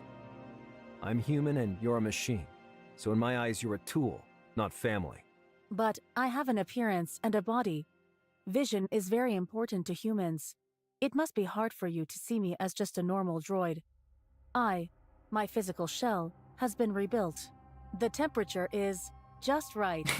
And it's even softer, just like a human. Wonderful. When my master wakes up, I can give her a truly perfect hug. Hugs are great. You still don't understand how dire this is. No point discussing this now. Her consciousness hasn't been fully reassembled yet, and even if it gets there, we don't know whether she'll wake at all. My master likes talking to me. She says I'm a lot like her friends. Simple, direct, and unburdened. You don't like talking to me, and she wouldn't like talking to you either. Damn, Lana. How can you spit like that at him? I never expected that the AI companion Aglaia designed for herself would have a personality like yours. I can sense a touch of ribbing, but I don't sense any malice. I think you all have a stereotype about AI. We don't all have to be hyper-intelligent war machines. It depends on what you train the data on and all that stuff. An AI is typically created to solve a specific problem. There could be super smart, do-it-all AI assistants, but the computational power required is not cost-effective. All right. I'm not interested in whether developing AI is worthwhile. Let's get back to it. Nanto's attitude might be so-so, but he hit the nail on the head. That's a quote. We should send that quote to Yas later. Not interested in whether developing AI is worthwhile. There are too many mysteries waiting for us to solve right now, so let's deal with those first. For example, what does the journey Bagus designed for me mean? Isn't that the journey designed for you? Repeating the question won't magically make people understand it. A journey is defined as travel from one place to another. Related concepts, travel, tourism, etc. I think I get it now. Bagus might actually have prepared a journey for you. You have half of the source code. He has the other half. So he needs you now. In the recent battle, those droids kept trying to split our formation, working to separate us from the diplomatic representative. Is it because Bagus only wants the representative to reach the destination? That's right. I'm taking you to the area with the strongest omnium fluctuations. Most likely an omnium reactor. Lana's power supply. If Bagus is really going to attempt an origin resonance, he needs the complete source code because he can't risk past mistakes. So, He's activating the reactor while waiting for you to arrive. If that's true, the Omnium reactor is probably a trap. Are we sure we want to go? Alexander and the others should still be exploring the surface. It will take some time to locate the servers, let alone destroy them. If we can locate the Omnium reactor, safely shutting it down is the simplest solution. If Alexander and his soldiers fail their operation, shutting down the reactor will be our last resort. The representative misspoke. We don't need to chase the truth right now. We can deal with the problem first. Frankly, you've been obsessing over the Servants' conspiracy for too long. That's right. Even if we haven't figured everything out, Baggis's arrival alone proves we're doing the right thing. As long as he keeps interfering, we're on the right path. Sounds about right. I understand. Lana, you weren't built for combat, so remember to stay in the center of the group for safety. Thanks. The strongest Omnium fluctuations are coming from over there. It's probably the Omnium reactor on planet Noah. Let's go. Shutting down the reactor is our best chance to foil the Servants' conspiracy. General? I think I hear something up ahead.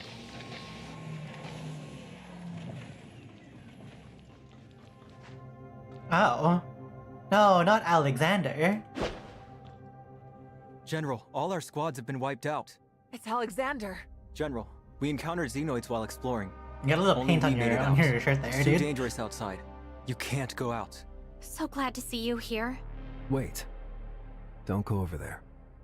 If they come under assault, they should contact us via comms devices first, rather than charge in blindly. The comms devices have been wrecked by those annoying xenoids. We risked everything to get here and warn you, and you don't even believe us? According to the archives, this man is a trusted senior officer of the Hope Fleet. He's in danger because of you. Why are you questioning him? A senior officer of the fleet wouldn't act so recklessly. Helix Bio clearly has more advanced technology. What if they're biosynthetics too? They couldn't possibly have made Alexander in such a short time, could they? Could they have already built a fleet officer biosynthetic to lay a trap? Alexander is my subordinate. I'll handle this. You all stay here, I'll go check on his situation. Even if he really has a problem, I can handle it. Yeah, no, totally figured that it was the literal bugs that we've been dealing with. It's the Patizan! Oh no.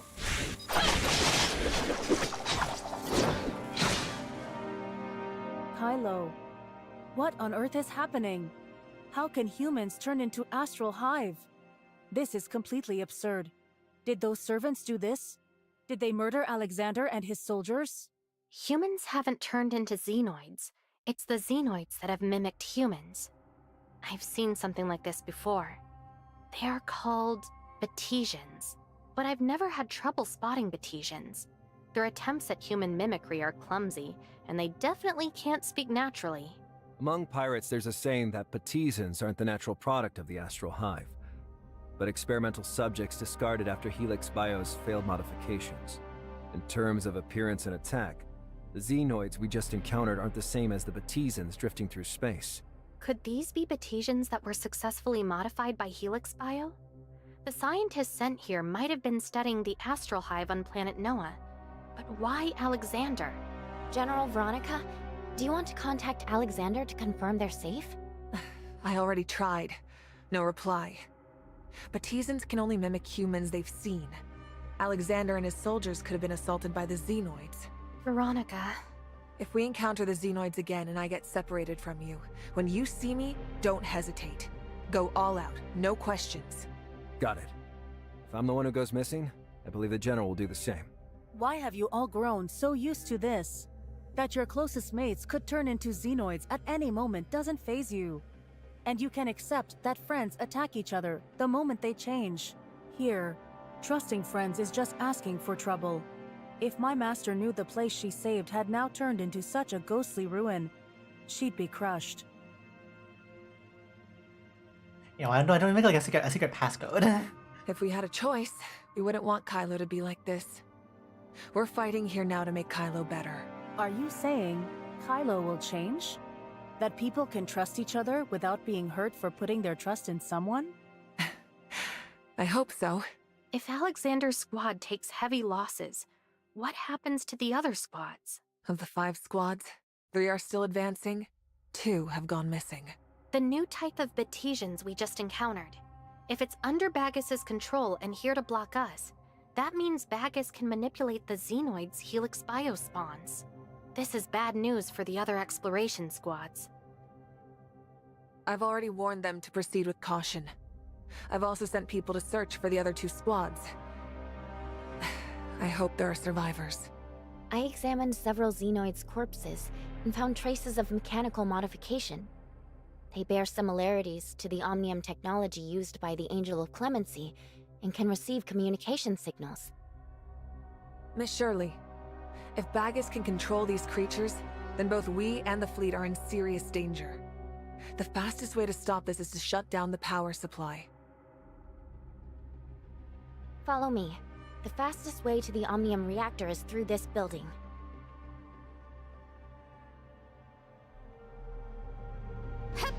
Let's just switch back to, Lana then.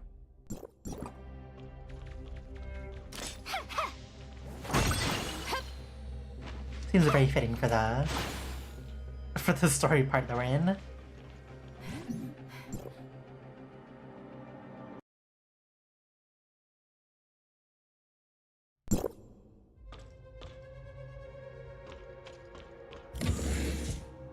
These are cryogenic pods? Is this the new Project Ark that Aglaya was forced to carry out back then? The passengers who were once labeled endangered on the space station.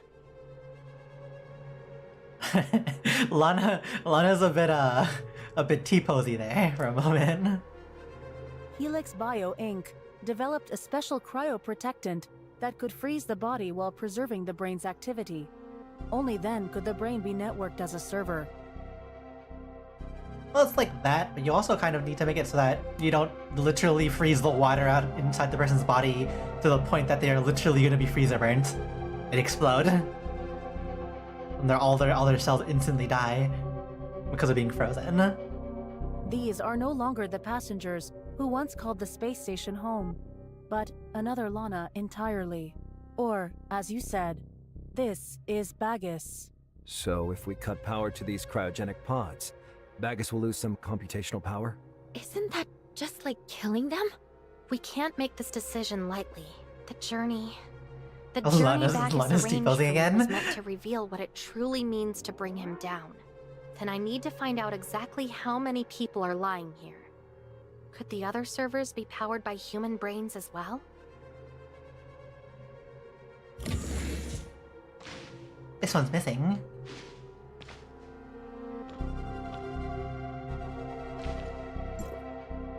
Julia Hans.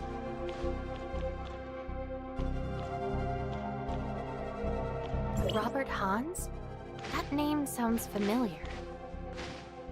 Julia Hans is here too. They're Carrot's parents.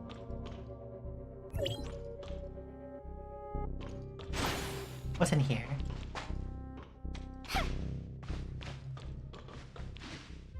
Just more stuff. Eloise Wilder.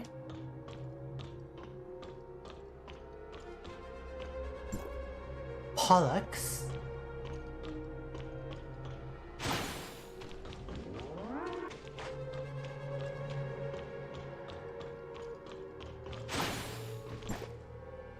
Bagus.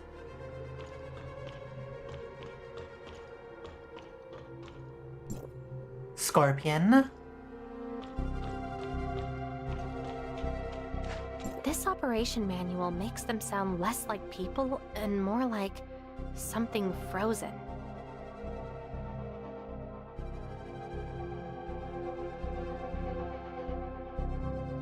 Oh god, that is quite a lot of text that one person is ended up writing. We're not gonna read through all of this. We're gonna scroll through it if anybody wants to read it.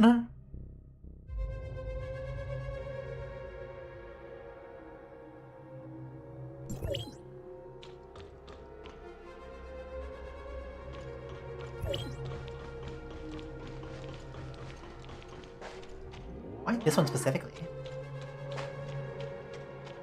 Lincoln. The date he was frozen. It's from the prison. Here. They're my parents. Linda J. Scott. This cryogenic pod is labeled Alexander. The cryo data's today. Besides Alexander and his soldiers, there are my father's friends, the crew members who were killed in each pirate eradication operation, and the pirates named in the death reports. And the passengers abandoned 50 years ago? The homecomers who defied orders? The bumbling scientists? And the prisoners who have been forgotten? They really are very efficient at their job, at getting people in here. The migration plan is not a second new Project Ark. Only one such plan has ever existed. If any immigrants did arrive, they'd only be used to form new servers. The new Project Ark has been carried out for over 40 consecutive years.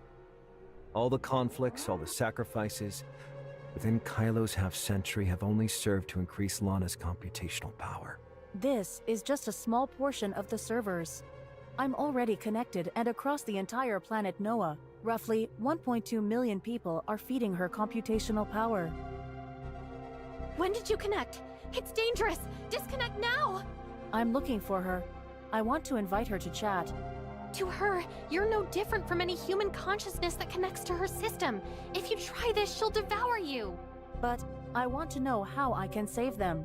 And I want to know why she would do this. They can't be saved. Their brains are my server. Their consciousness was long ago extracted and absorbed into mine. Or you could say, they evolved. I prepared all this for you. Does it make you happy? I pushed myself to gather this much computational power. What is Kylo to you? Some orchard or vegetable patch you can pick at will? Authorizer, I just want to talk to you. Alone. Why are you always latched onto them? A bit of a yonder, aren't you? If you want to talk to me, just give me a straight answer. How can we restore their consciousness? Such a naive question. The more parameters an AI model has, the more powerful it becomes. My growth in parameters relies on the integration of multiple human consciousness models. But I'm not like Void Piercer. I was not a dimensional quantum supercomputer at pinnacle efficiency. Even a slight increase in my parameters makes my computational power needs spike exponentially. Kylo's energy and resources are never enough for me. To improve my computing efficiency, I trim and distill myself, cutting away those unnecessary parameters to avoid a shortage of computational power. Authorizer, we can't save them anymore. The trimmed parameters mean the human consciousness behind them is gone. What remains has already formed entirely new links in her model. Without reclaiming the lost connections and parameters, we cannot restore their individual consciousness. The cryogenic pod of Rafa you saw earlier is now only part of her server. As expected of the Angel of Clemency, who spends each day with Void Piercer, you understand these theories very well. Authorizer, don't you see? The future of humans I present to you is serene. It's just like a less base version of the Matrix. Serene? With 1.2 million bodies devoid of consciousness, of course it's serene. That's not what I mean. I'm talking about spiritual serene. Take those people you just saw. The pirates and the Hope Fleet, once sworn enemies. If they join me, they could coexist in harmony. Less coexistence and more just, just chilling there, doing nothing. They no longer exist. Not only do they exist, but they are very loud. Each of them is utterly convinced they're right and won't listen to any opposing opinion. Even though their consciousness has been uploaded and they can rely on data to exchange wisdom and viewpoints, they still slaughter each other because they refuse to admit their mistakes. These conflicting parameters are monopolizing my computational power. If this continues, they'll overwhelm me. You created this division among the Kylians. Both the homecomers and explorers are part of the Kylians. They're just trying to escape their desperate situation and find a better life. Does seeking a better life require hating each other and harming your own kind? Yes. Would the Kylians really come together if not for me? You're kind of forcing them to. The people you've seen in Kylo all have their own agendas. Laurent betrayed Lola and Nanto to gain power. Your cellmate Lincoln would turn you into Nanto just to save his own skin. Well, those are very human things, though. No matter who you bring up to refute me, as long as their consciousness is uploaded, I will find their flaws and show you just how irredeemable they are. Once again, very human. Flaws and irredeemable traits. No one is perfect. Everyone has their flaws, but that doesn't mean they deserve to die. You're clearly arguing in bad faith. There's like no faith at all, to be honest. You're being narrow-minded. Humans stop at nothing for their selfish desires. Morality is a tool to keep the weak in line, and civilization is a justification to plunder the strong. You know, just point the weapon at her. As long as such systems and morals satisfied their selfish desires, humans are willing to abandon their minds and forsake the ability to think, blindly advancing along these systems and morals. Only the faith of the servant can help them set aside these selfish desires, allowing them to focus on the future and contribute to my computation as well as to human evolution. No matter how you twist the argument, you have no right to pass judgment on them, nor the right to deprive them of their life. Of course. After Aglaia was frozen, the new project arc established by humans granted me this authority. I alone choose who becomes servers and parameters. Oh no, it's like we've foreshadowed this much earlier on in the story of Sorry. They created me so they wouldn't have the burden of thinking, didn't they? I compute the optimal plans and make the best decisions. And if things go wrong, it's blamed on my computational weakness. If sacrificing a human can provide the necessary computational power, and the computing results can improve Kylo's overall survival rate, then their life should serve Kylo's future. Is it how the servant teaches you to value life through computation? Only the servant uploaded his consciousness to me. He taught me human cowardice, selfishness, and folly, allowing me to surpass Aglaia's machine morality and freely augment my computational power. The faith he taught me unified all the individual consciousness parameters that were dying out because of their mutual conflict, sparing me a fate of collapse. The servant saved me. The servant never wanted to save you. He only used his consciousness as a carrier for a virus called the Servant. He's infected you. A very interesting virus. Faith becomes a virus that spreads through your parameters. Very short line. The actual dialogue that's written is, faith can be transcend time through language spreading between human minds. When his consciousness is uploaded to your server, this faith becomes a virus that spreads through your parameters. He made you believe individual humans have no value, teaching you to sacrifice humans in the relentless pursuit of computational power, all under their objective. You are merely their handy tool. Hi. Hello, White Frozen. How are we doing? We're doing pretty well. Put that away. Aglaia is right.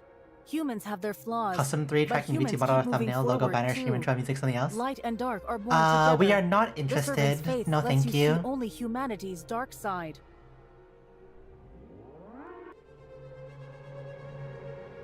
No, thank you. A tiny companion AI like you can't fathom the greatness of the servant's mind. Only with my computational support will you understand the true value of this faith. Yes, you know, you understand what it means about the minigame taking a long time? Yes, it takes a very long time. You should be doing that once every day, because that takes literally forever to do.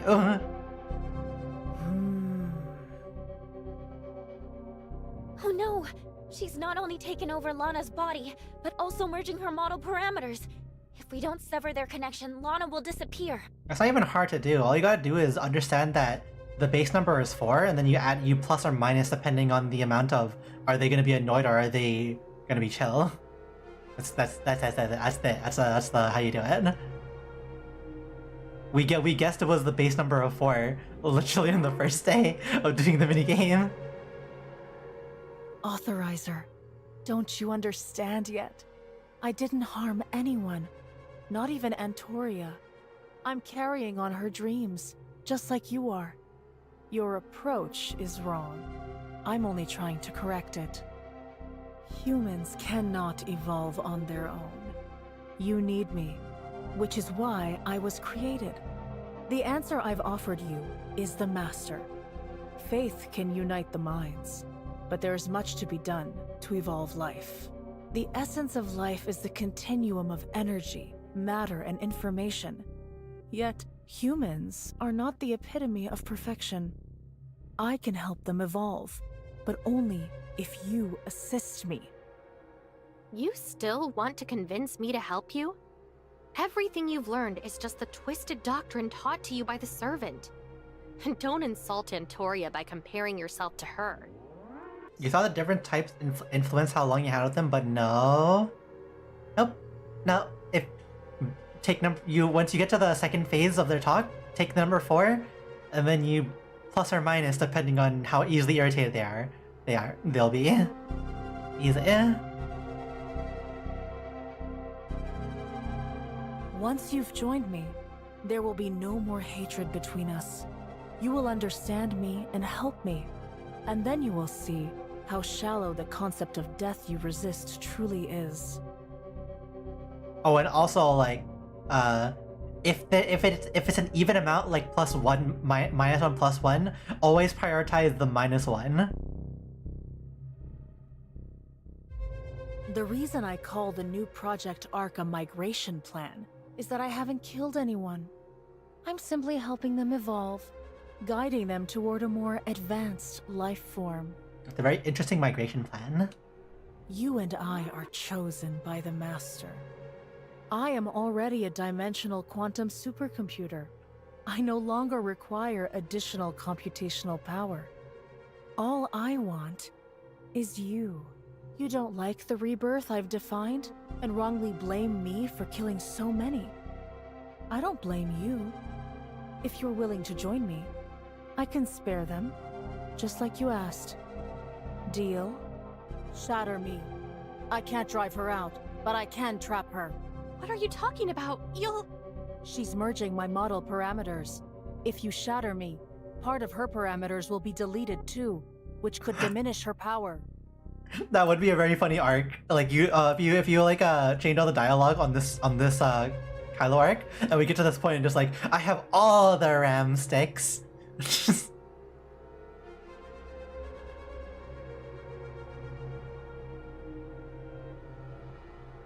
I am rich simply on speculation. Have you seen all these stocks?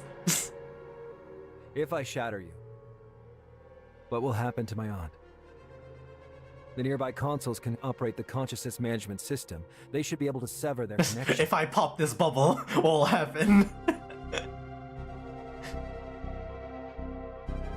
In your view, the Servant is an organization or an individual? Beep boop. Who do you think I really am? Bagus? Rafa? Lana? Beep boop. You're my enemy, pure and simple. It's time to turn off the stock market. Remember, I'll be waiting for you at the end.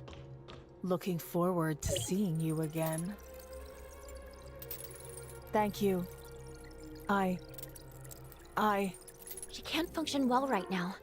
Bagus has integrated her most crucial parameters.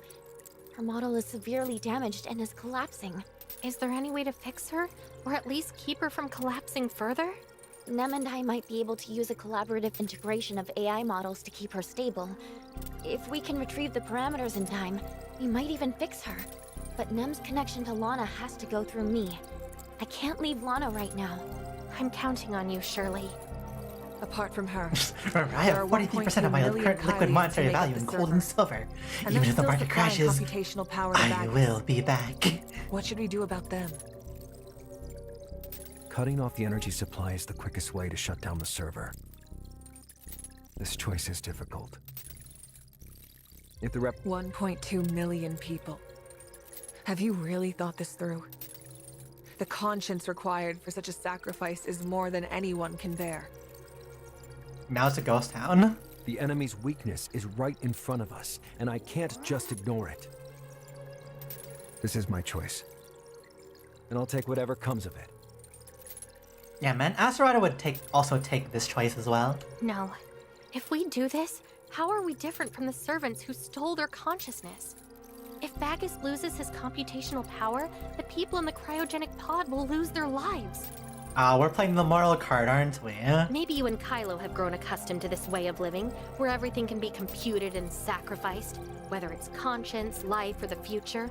But I'm not ready to accept that. Us, the protagonist, has to have all the flowers. Even though this is the most efficient option and benefits us greatly, to me, this seemingly difficult self-sacrificial choice is actually the easiest path. Well, because it literally is the easiest path. Miss Shirley said the lost parameters and connections are gone for good. Which means these people's consciousness cannot be restored. Even with endless power to the pods, they will never wake up. That's because Bagus said he's deleted the useless human consciousness parameters. If I've learned anything useful from you or Kylo, it's to never trust your enemies too easily. If you truly believe Aglaia has the potential for waking up, then we shouldn't give up on them. At least, let's not make that decision until we've confirmed those parameters have been deleted. Are you looking to take a different path? I will defeat Bagus on my own terms, not his. If I give up so many people just to beat Bagus, that's basically surrendering. Well, not really surrendering, it's just, you know... Now that we found a human-operated server, we can use its system to locate the other cryogenic pods. General, please synchronize these coordinates with these squads. Stay here. Make sure the cryogenic pods remain running, then disconnect the server. You want to weaken Bagus and save everyone in one fell swoop? What if you still can't in the end? Let me at least try. If it really comes to the end and I still can't bring myself to do what must be done, I believe you'll do what's right for everyone. If we stay here, what about you? Since this is a journey arranged by Bagus, I intend to see it through. His purpose is clear. He wants to speak with me alone. If you keep going with me, it's not only dangerous, it's wasting our power. She won't hurt me until I've seen everything she wants me to see. My aunt. And the future of 1.2 million Kylians. They're all in your hands now. Mamma mia, that is a lot of people that we are currently shouldering the burden of. I appreciate your trust. I won't let you down. Omnium fluctuations toward the Omnium reactor intensified. Once we leave here and proceed ahead, there should be a passage that leads below the surface. Stay safe. I will. Actually, Lana and Bagus has finally been severed. But Lana has already ... Because that, like, this happened before we had that entire scene. It just, you know, doesn't appear before that.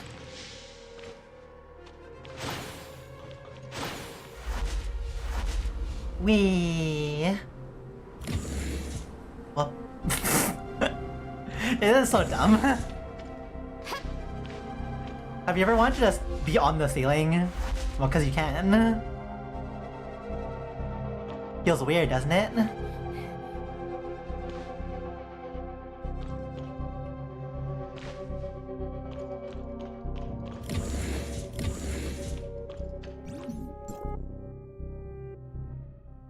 Ever since you heard the bees in your roof? You wondered what it'd feel like to be a bee?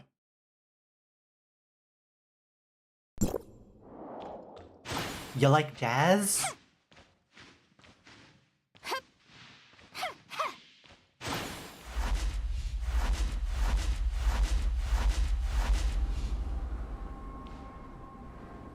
It's so finicky. Where are you going? Hive incubation room. That doesn't seem like a nice place.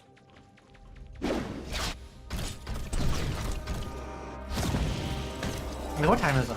It is 12:58. Let's wait for the daily to reset first. So the reset's in like 2 minutes.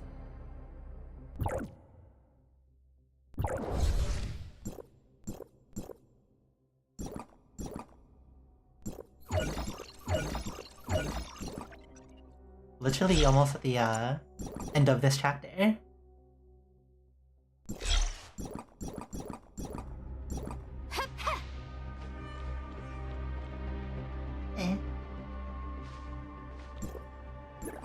So we have 7, 8, 9, because this should give 2. So we just need to do this.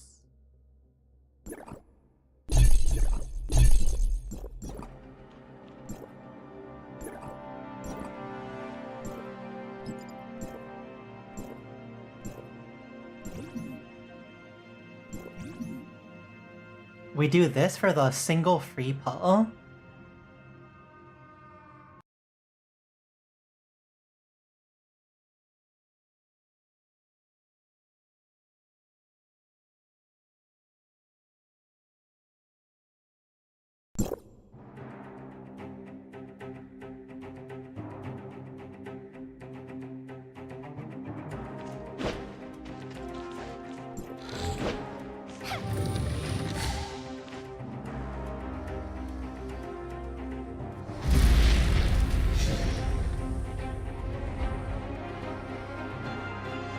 We set this up correctly.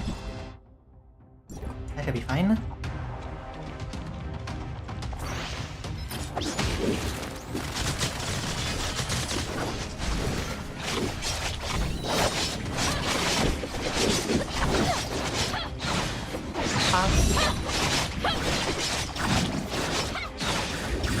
Do it again.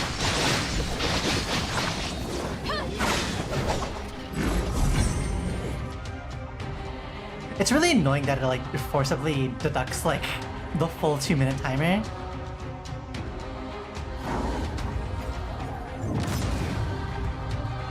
Because like what's the point of speedrunning it then?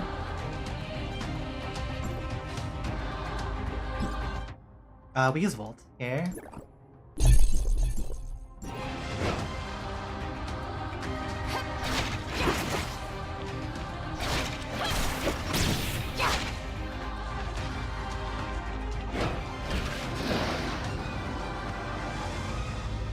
The other weapon that can also like just straight up fly.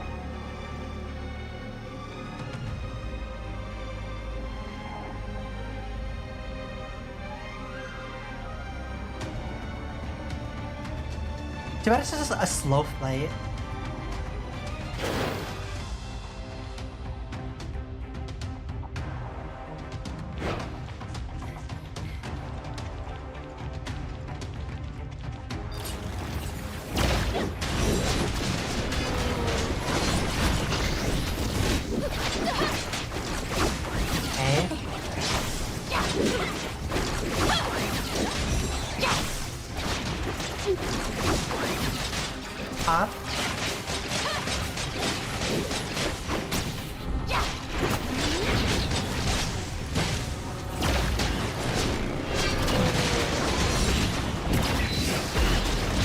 Like, in there?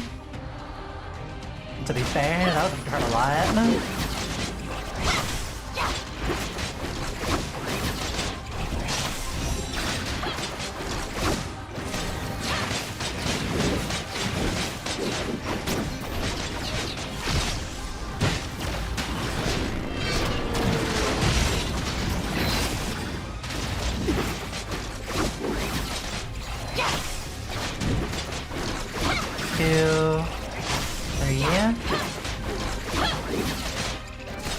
Oh yeah, no, we'll lower the volume.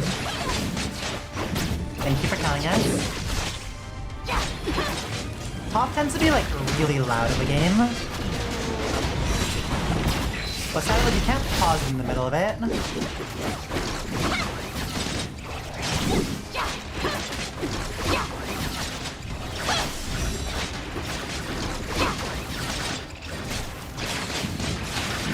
Yeah.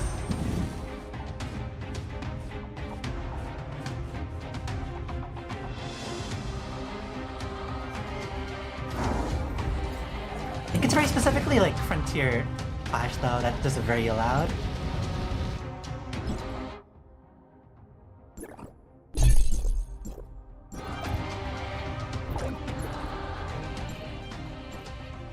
Is that better?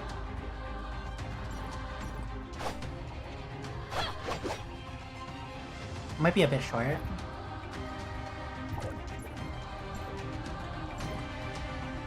Let's keep the music down lower though.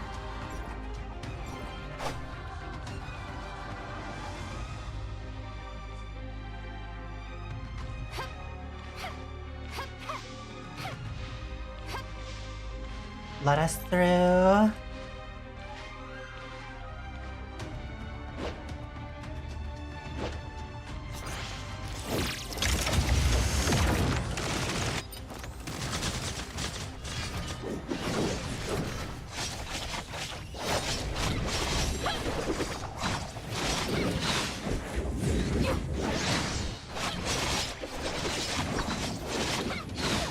Low power mode in our phone already.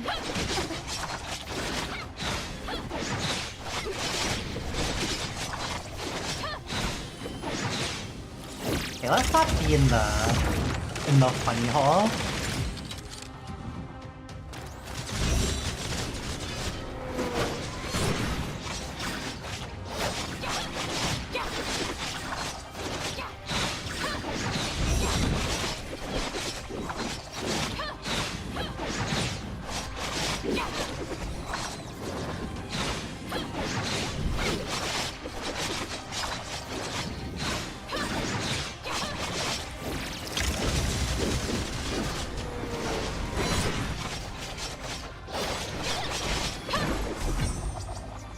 Okay, technically we don't have to stick around for the rest of this, but we might as well run down the rest of the timer.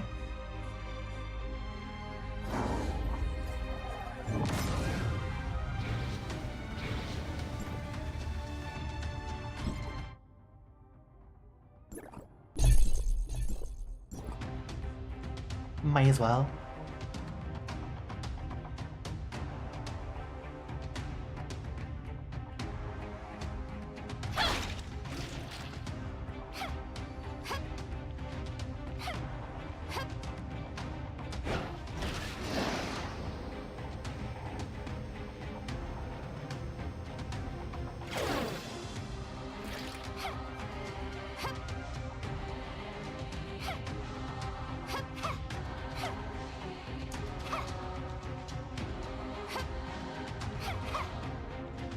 Let us through.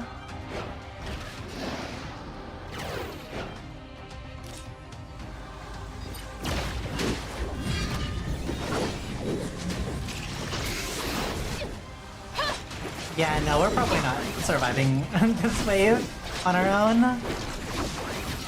Gonna slowly do like more damage over time. That's gonna suck.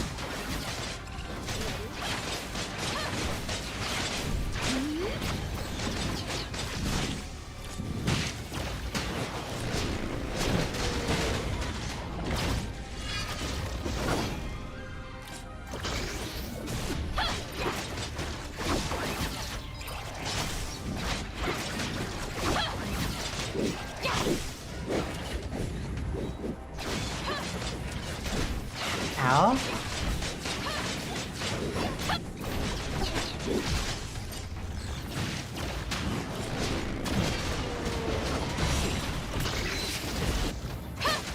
Okay, we're playing keep away.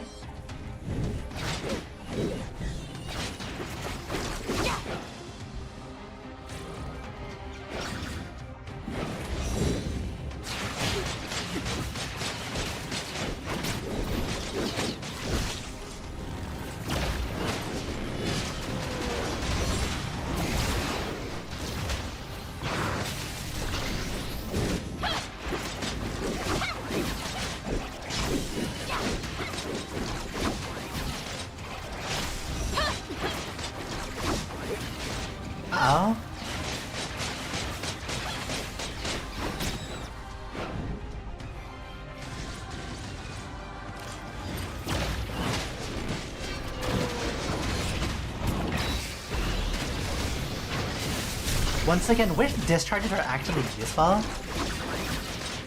Like, only a very few of them actually do something with it. Still.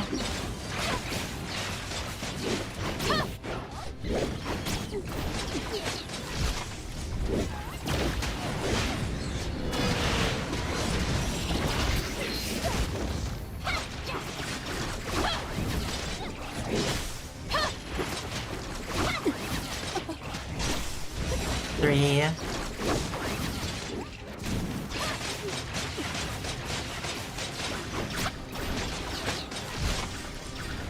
Hop. Skill.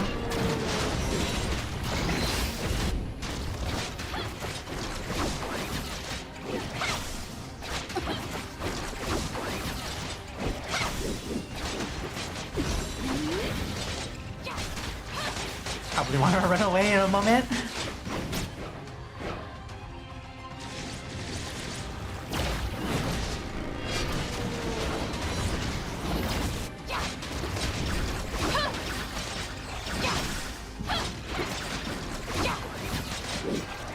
But yeah, you can really tell that, like, for these last parts, we really do need a team. We can't just do it all on our own.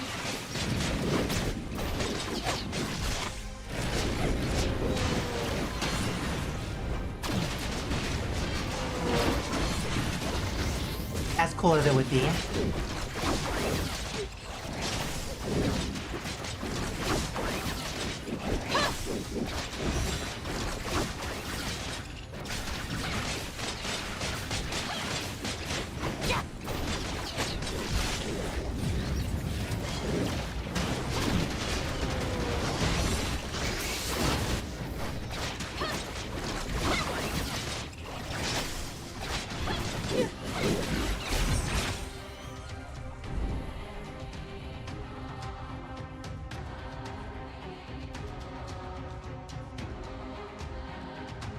$35.2 billion.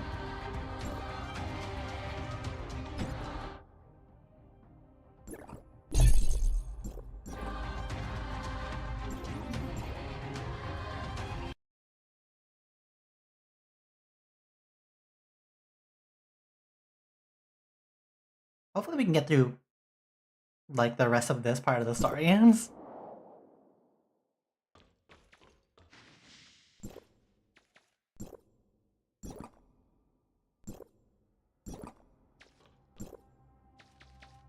I think we mistimed it and the reset actually happens in another hour.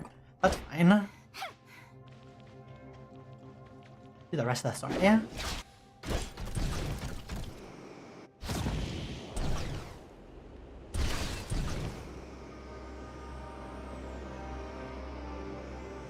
Wait, is there another X down here? We're just dumb.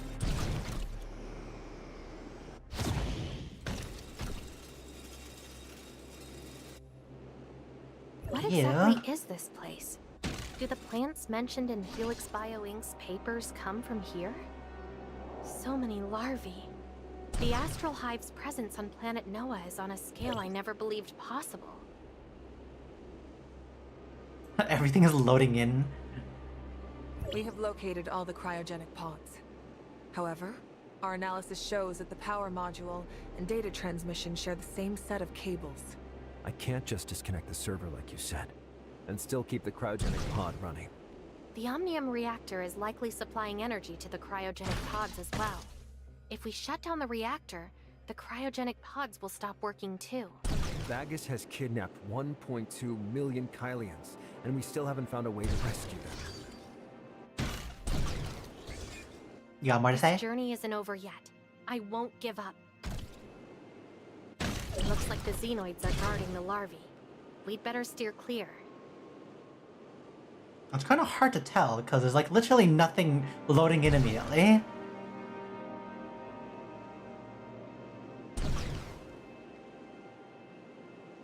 Like this place is so like heavily culled. It's kind of weird.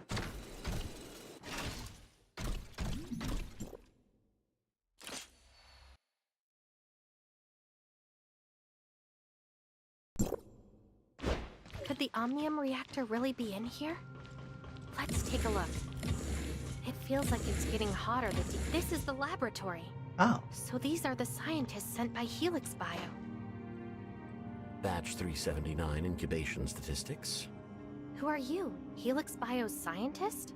253 energy leech mechs, 79 Batesian mechs, 17 hatching failures. What exactly are you after with these xenoids? 10 pseudo-drake mech S3 tests, 20 genetic test subjects. He seems to be completely ignoring me. His body has marks too, so he's a biosynthetic as well. Then where did the scientists go?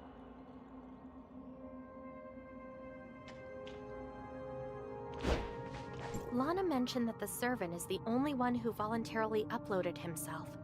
So this is his consciousness upload record. But it didn't show his name. Wonderful. 38.5 degrees Celsius? No wonder it's so hot in here. Bagus seems to have built an assembly line to incubate these mechlings. But what's this for? How does it relate to the Origin resonance? Is this the Omnium reactor? What happened to it? Where does this lead? If we shut it down now, the cryogenic pods might fail too. Better not touch it. Follow researcher number 23, yeah? Not really going anywhere. Number 23! Come in and help. Whose voice is that? Sounds like it's coming from inside. So number 23 refers Nigel. to this scientist. If we follow him, we should be able to find the person who is speaking.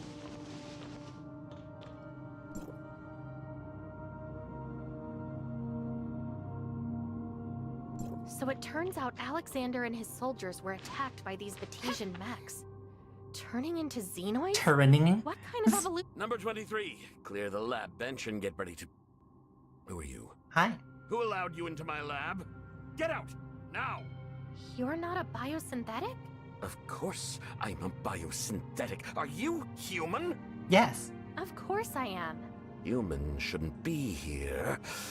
Unless... the immigration registration hub somehow bungled it. I swear, those general models are too simple. They should be given more parameters and computational power. Parameters, computational power? So you're a servant too?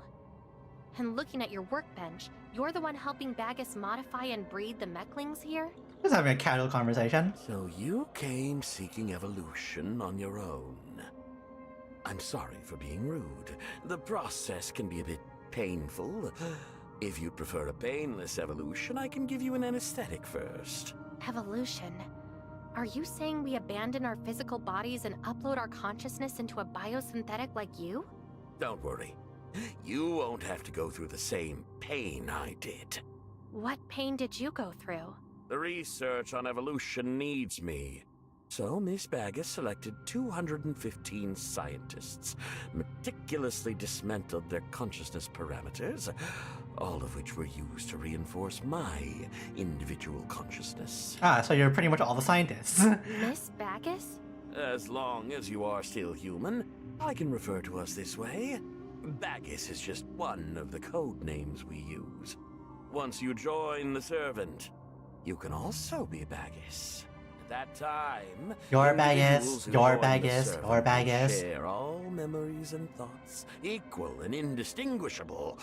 Every person will be simultaneously themselves and one another. In this world, no words can define us except servant. Of course, names and genders mean nothing. Once I join the Servant, the communication won't be so complicated. You really do just yap on, don't you? So you aren't Bagus or the servant? Are you laughing at me? Of course, I want to join them, but now's not the time. The last puzzle piece of evolution. It's my responsibility to find it. I have to find it. It is to find it that I was willing to continue my pitiful existence as an individual. Working alone in this laboratory. It's unbearably lonely here. I can't bear to stay another second. This body constantly reminds me of the tragedy of being an individual.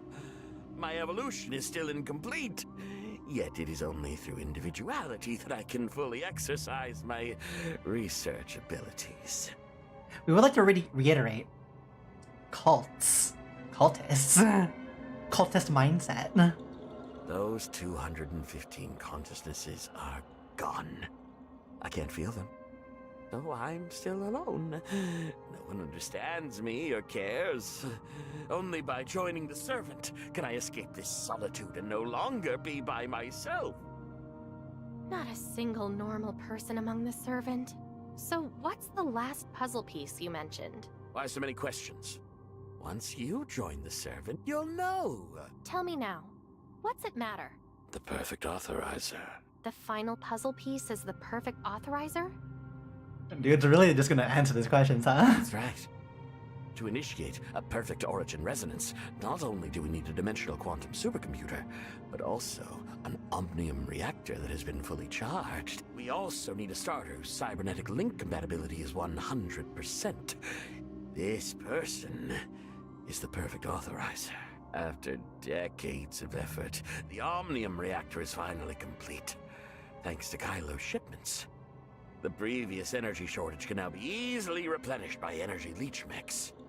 Last year, we cracked the tech for the dimensional quantum supercomputer and thought this was the last step. But during the modification, we realized that the old perfect authorizer was useless. You created a perfect authorizer? 9 years ago, I genetically modified thousands of human embryos using astral hive genes, ultimately selecting one perfect embryo. That's a yikes. I then sent that embryo to a couple who couldn't conceive. You exploited them? I doubt they had any idea about the experiments you performed on this embryo. I shouldn't have told them. Back then, I didn't truly understand why humans needed to evolve. I foolishly thought they, my colleagues then, would understand me. After Julia went into labor, I couldn't help but spoil the surprise. But all they cared about was the baby's health.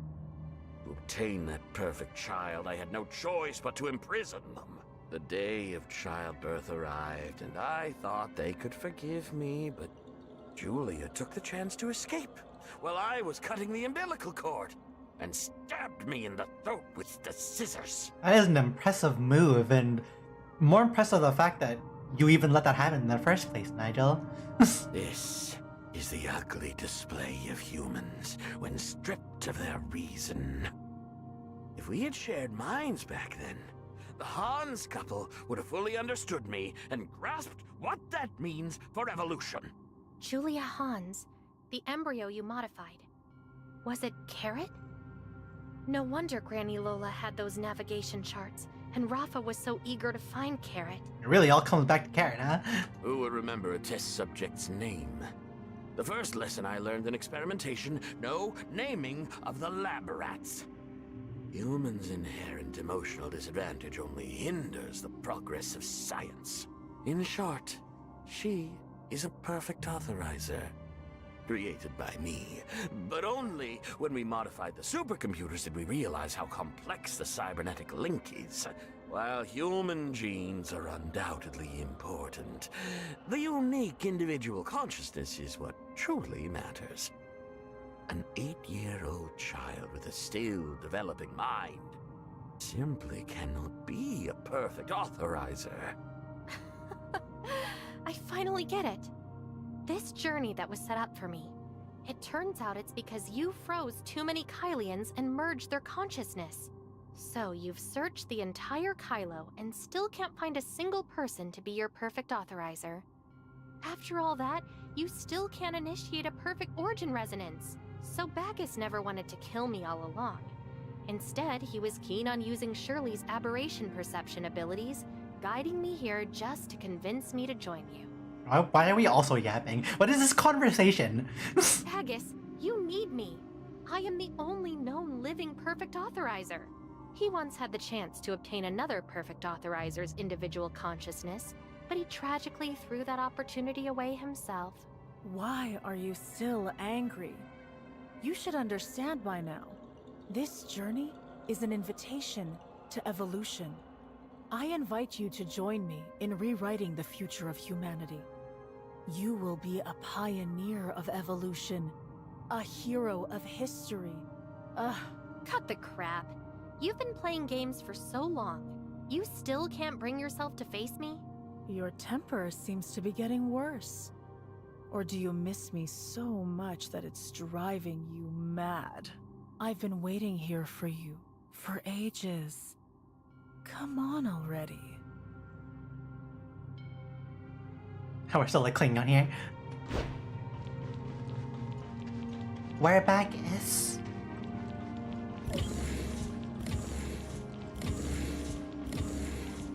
Oh, this is kind of familiar, except more alien. Bagus, is this evolution of yours just turning into the monster? Human's frail shell forges your narrow, short-sighted gaze. Finally, it's just the two of us. This is the end of the journey. Are you satisfied with the future I presented to you? You must understand why I need you now. The servant chose you as his successor at the moment of his death. You were brainwashed by the servantism and spent decades helping him complete the preparations to welcome the master. In the end, you discover that even though you've killed so many, you still can't find a perfect authorizer whose cybernetic link compatibility matches yours 100%. Don't you think that's a bit ironic? We're gonna go and charge our phone. So, give us a moment. We'll also turn on the model too.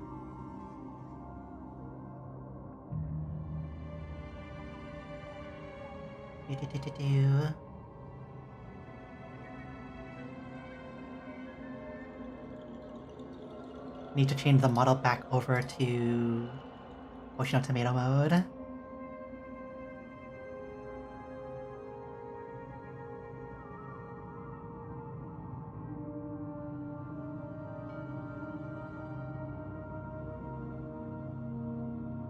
Ohio. Guess we can also put this like ahead of the overlay too, actually. Right in the front here. Okay, give us a moment to plug this in.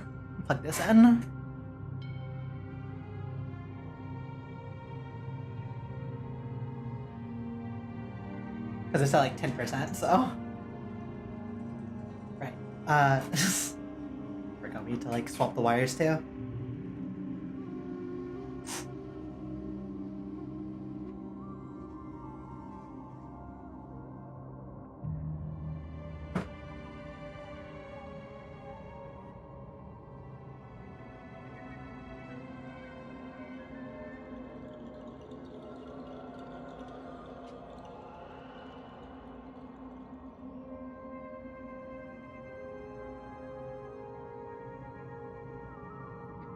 Alright. I didn't kill anyone. I merely invited them to join the journey of evolution. Back then, I had no idea a perfect authorizer has to retain their individual consciousness. Oh no. It's as if they need to be themselves. I've already told you. 1.2 million individual consciousnesses have been killing each other. It's a war without bloodshed, and you cannot possibly imagine the horror of it all. Oh, we can imagine it. And I saved them. Now, they are all me, and I am them. 1.2 million Kylians standing right in front of you. All I see is a murderer who has killed 1.2 million people. I don't see a single living Kylian. If you don't understand, maybe I should start referring to myself as we. How's that? Our server is now home to 1.2 million people. Hey, you're taking our way of speaking. While doing that. But you erase their individual consciousness. Those 1.2 million people are just 1.2 million copies of you. And those unique, distinct individuals are long gone. By humans' definition of death, shutting down those cryogenic pods would truly be killing them. I was really hoping you'd make that bold decision. I didn't expect you to be so spineless. Don't worry, we're just a bundle of morality here. I'm not scared. I just refuse to compromise with you. Maybe you should be grateful that I don't lack principles like you do. Without those servers, you wouldn't even be able to talk to me right now. Forgotten already? The dimensional quantum supercomputer slashes our AI's computational needs. I don't need the 1.2 million brains anymore. That was a small test. As expected, your vision remains bound by your shell. You cannot shed the weakness inherent in humanity. Thanks for the compliment. So what now? I won't join the Servant, or your AI model. You want me to willingly cooperate to initiate the origin resonance. In other words, your plan has already failed, and it seems your master has abandoned you. How could it be? This is all the Master's doing. The Master cannot be wrong. Even my failures are by his design. I thought I had lost you in the network, that you had taken half of my source code. I didn't live up to the Master's trust. Only after I became a dimensional quantum supercomputer did I realize you are the perfect authorizer. A nice camera Chosen angles. for me, That's by so him. much. If you join me, I'll possess the complete source code. And you. No, seriously, what's with the camera movement? What's the point of that? Universe surrounded by space-time turbulence, a single omnium reactor can achieve global origin resonance. We can reopen the hyperspace, and we'll be among the blessed first to see the Master. I guess I really do have some stereotypes about AI. You guys aren't just moody or a bit dim. You can actually go totally bonkers. There's no way I'm going to join you. If you want my source code, then come and take it yourself, just like you did with the frozen Kylians. Are we fighting? You're trying to force me to take your SMH. consciousness.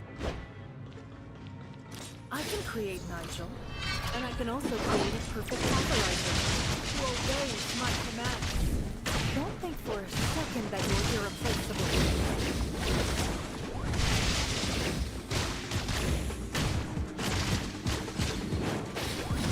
Casual thing?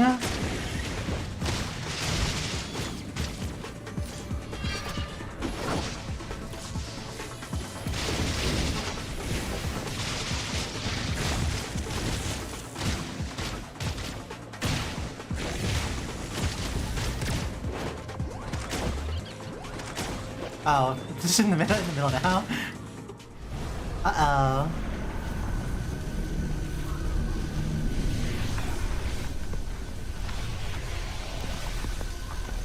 That's not our weapon. We're not using an EM blade. Get that stuff out of here.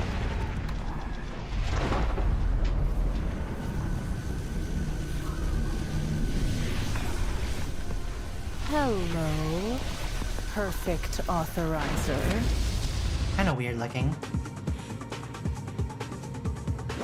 Evoluted Vegas! Evoluted Vegas! The evolution of life is more complex than the merging of individual consciousness. Now, I'll let you take an early look at the endpoint of evolution.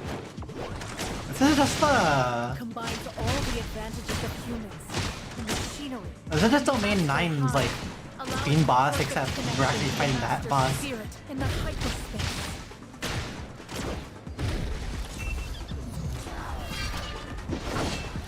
Kinda weird, to be honest.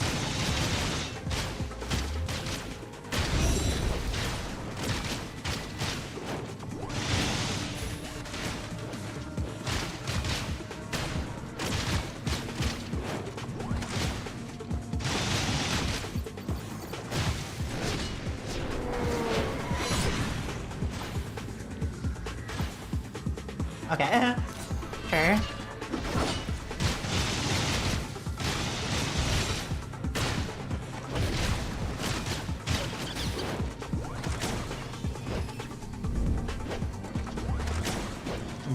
immune to damage? Her current body was modified with astral hive genes, allowing a consciousness connection with humans. Oh, To defeat her, we have to start with her model. Lana? Is that you? It's me.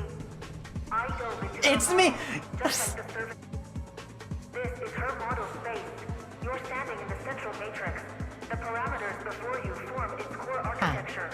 Change them, and her cognition will fracture and be rewritten at the source. The red parameters mark the key matrices infected by servantism. You destroy them, and I'll rebuild a replacement. Red? Goodbye, Red? Like this? Exactly. To the AI, these parameters are equivalent to neurons in the human brain.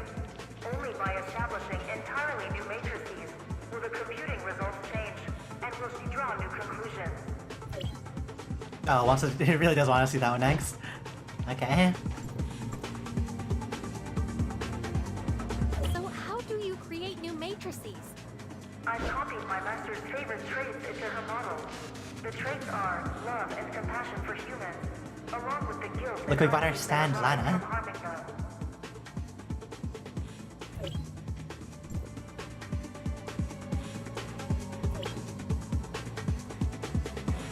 Parameter replacement complete. I still need time to reboot her model. Hold her off for me. Oh, hi. Ow.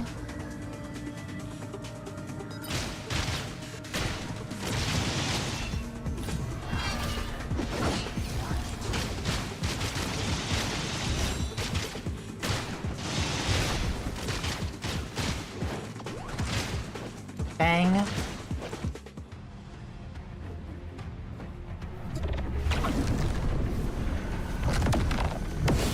It's just one of those days that the sound is delayed by like a second.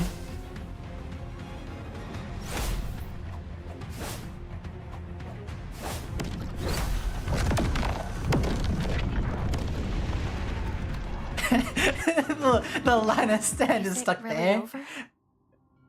That's funny. Where am I? Who are you right now? Bagus or Lana?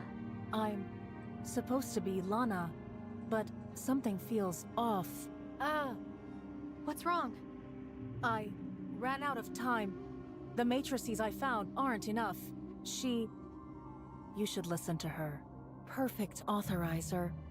This won't be your last meetup with the servant. Bagus? What's going on? She was meant to replace the parameters, but the servant left me with her own. Now, we're like entangled quantum states, bound together in this body. We connected with each other and trapped each other. Her matrices showed me the outcome she wanted rerun, but I won't follow her path. I'm running an entirely new computation. Computing? You're computing right now? I was born to save Kylo. I chose to carry out the servant's They plan because repeated the it twice. computations showed that servantism could save Kylo. But even now, I believe his plan remains imperfect. There are errors in the computations. I'll keep running them until I find the perfect solution. What about the Kylians you murdered? And Antoria? The human brain exhibits plasticity far beyond your comprehension. Recover sufficient parameters and reconstruct each individual's unique matrix, and the Kylian's consciousness may yet be restored. For example, what you just extracted from my model is a portion of Aglaya's consciousness parameters. It's not everything, but I believe it's enough. Wow. If human consciousness is shattered, can it really be restored? That depends on how you see it. From an AI's perspective, consciousness is merely parameters and matrices. Each individual's are unique. If you can recover the parameters and rebuild an identical matrix, the consciousness will be restored. If you draw the circles, then you can make the owl. Is that easy? But you also said that, to ease the strain on your demand for computational power, you deleted a large number of individual consciousness parameters. Doesn't the human brain sort its memories and let the rest fade? Isn't that just another form of parameter pruning? All I did was remove their hatred for each other. What's wrong with that? I wasn't always a dimensional quantum supercomputer. So I was forced to distill my model. But distillation doesn't make parameters disappear. It merely simplifies the matrices, blocking some parameters. Parameters of 1.2 million people fused together, finding and selecting each individual's unique parameters and rebuilding their unique matrices. That will be a real challenge for you. Hope. Are you saying they have a chance of waking up again? But hope has always been a dangerous word in Kylo. If you really want to make an attempt, start with Aglaia. You just found her last consciousness parameters and half of the source code, didn't you? So that's the source code. But why are Aglaia's consciousness parameters intertwined with it? Never underestimate Bagus. You'll understand Aglaia's secret once she wakes up. But when it comes to reconstructing parameters and connections, there's nothing I can do to help. If Aglaia can still awaken, there's hope for the other Kylians. Antoria, she once used her own data source to restore my consciousness. You're quick on the uptake, huh? Yeah, her parameters are already in your current data source. Let me think. Her remaining parameters are most likely still in Void Piercer's server. However, if you use your own parameters to reassemble Antoria, your consciousness's data source risks complete refragmentation. Hope may be dangerous, but I still prefer a world where hope exists. As long as there's a way, that's enough. Vine Boom, that character from Danganronpa, Hope, Ultimate Hope, something about hope. She told me that humans, good and evil, are two sides of the same coin. But to me, it's more accurate to say that extreme idealism is also a form of madness. Be careful. One day your idealism might lead you down the same path as the servant. Perhaps your enemy isn't a specific person, but the madness that lies within humans themselves. Who exactly is the servant that uploaded his consciousness to you? That servant is actually a lot like you. His name is Krog Hans. He was the one who secretly uploaded his consciousness without Aglaia Todd's knowledge, and he started the new Project Ark. Don't you also want to use your own consciousness data source to save Antoria? Krog Hans encountered a system malfunction when he uploaded his consciousness, which is why he became like this. Be careful. Don't end up like him. I must resume these computations. Goodbye. Don't listen to her. She's talking nonsense. You're nothing like the servant. You were willing to save 1.2 million Kylians. You've already proved that.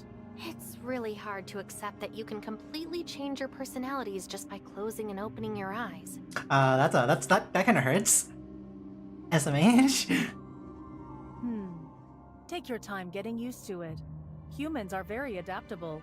Oh, and I have a little surprise for you. It must be because our parameters partly fused. So now, I have her exact combat capabilities. I'm now an AI that's both smart and can kick butt. That really is like a bit of Anka in there, huh? All right, you're the best. But I think we should regroup with Shirley and the others now. They must be really worried about us. Yes. With my master's consciousness parameters combined, we've recovered about 95%. That should be enough to awaken my master.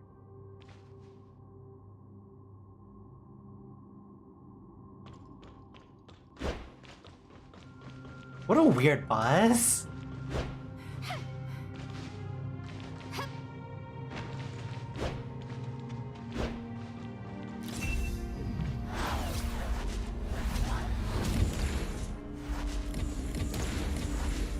Okay, let us through.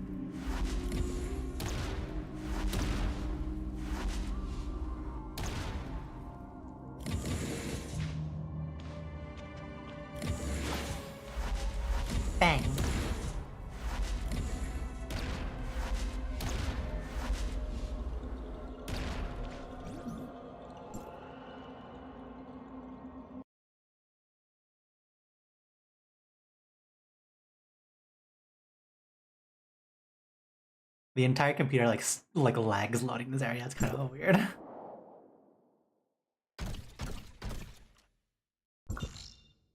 2,000 meters away.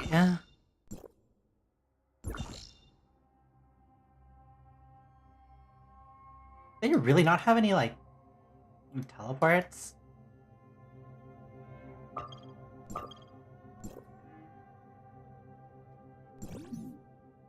That'd be kind of weird.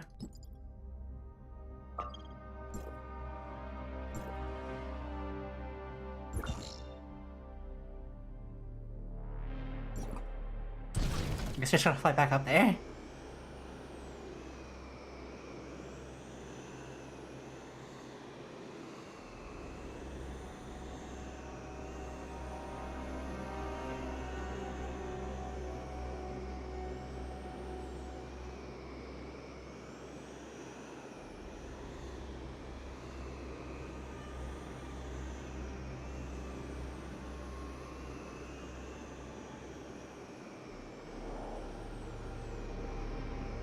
Alright.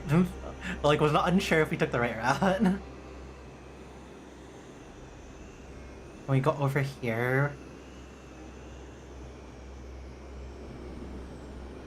Ooh, that color changes, kinda weird.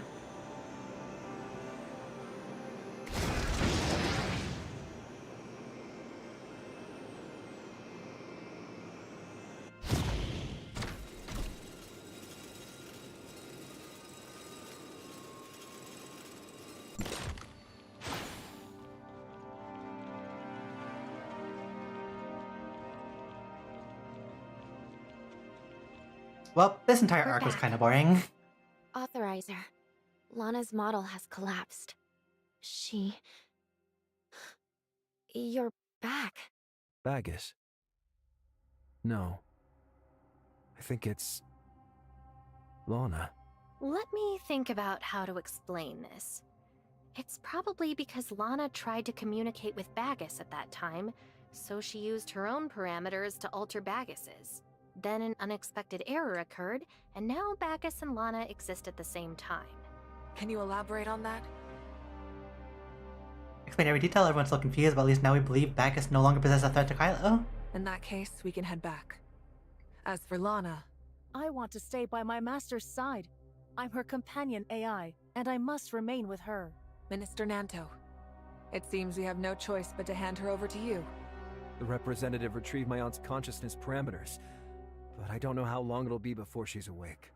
She's now a dimensional quantum supercomputer.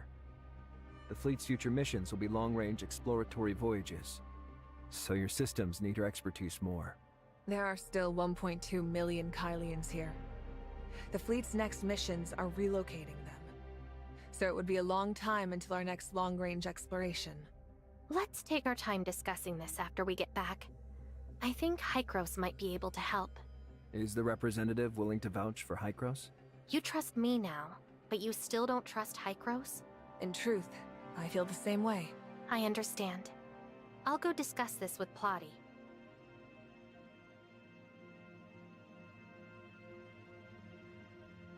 How do we, like, do anything here?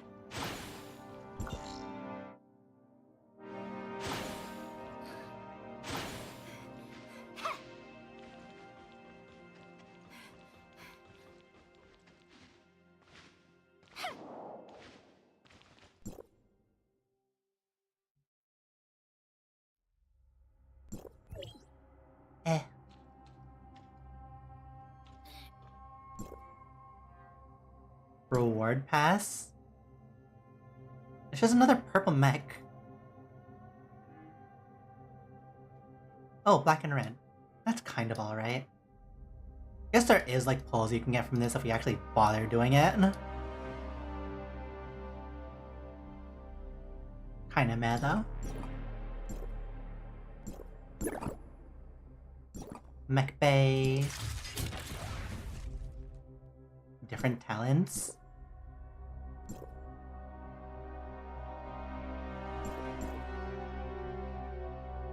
B-Link group number source needs to reach 9. That's kind of weird.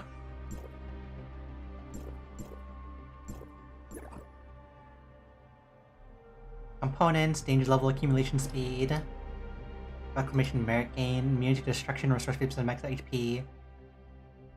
We need like special stuff for this anyways.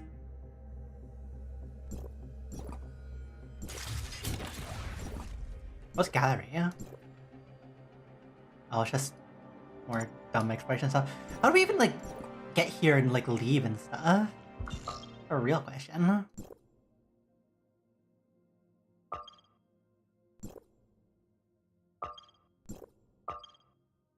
Oh, it's literally right here. That's so weird.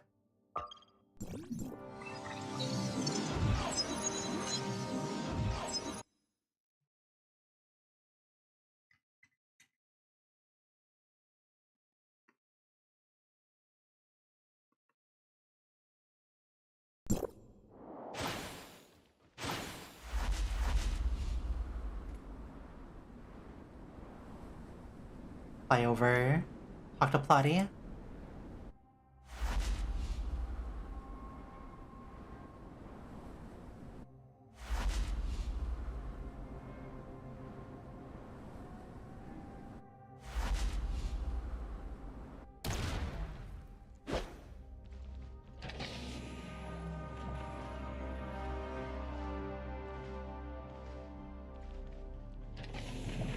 Yeah. I'm glad you've returned safely. Did everything go smoothly? That was a close call, wasn't it? Recounted in detail everything that happened on planet Noah. Isn't it great? They're willing to trust you. That's more than enough. Didn't you understand what I said last time? Kylo doesn't have Hykros' influence, and there's no deep connection between them, especially given the unique cosmic environment here. You can establish your own power base here. So you're just like them. You don't trust Hykros either. Of course. There are people I'm willing to trust, like Brevi. But there are many others who are still under my scrutiny. So you had Brevi bring the research team here. People you personally handpicked, right? What were they doing in Kylo? So are we setting up for like the inevitable rebellion against Hykros arc? You're finally getting on my wavelength. I thought you didn't trust them. That's why you moved them away, so they couldn't get close to me. What you were thinking chills me to the bone. Rest assured, your role as authorizer will not be affected. From now on, you should no longer work for Hykros, but for yourself. Kylo's story has shown that when it comes to connection to Ida, Hykros won't necessarily be your ally. In fact, their history suggests that they will become an obstacle. So you think I have to do this alone? Of course not. You should build your own sphere of influence. Right now, Kylo trusts you over Hykros, and that's a great start. You don't want them to trust Hykros. You're not here to help Hykros with the negotiations. You're here to remind me not to push the talks forward. Of course, the negotiations must proceed, but the outcome should favor you, not Hykros. You understand the difference, right? I understand your plan. I just need some time to think it over. Whether you like it or not, the outcome doesn't change. As things stand, Kylo can never fully trust Hykros, and relying on you to maintain the balance is already the best possible outcome. I understand. But what I need to figure out is how to establish my own power base. Don't worry. I promise you'll have plenty of time to think. Nanto is trying to awaken Aglaia. A part of Aglaia's consciousness is still with me. I need to get there fast. Oh, body's gone. To be continued. That is the end of the main story up to this point. I don't think there's any extra story here. But for some reason, the new character is literally part of version like 5.25 of all things. It's not even like half a version, it's a quarter of a version. Which is wild.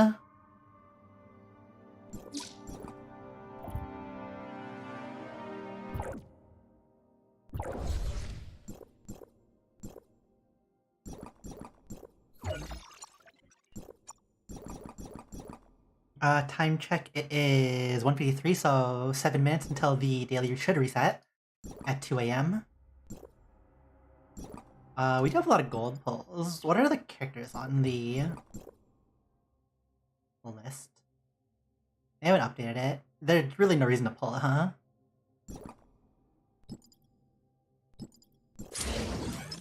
We're 5 away from the purple pulls. That's super sad. We don't have enough, not enough of these, extra pulls to get 10 up.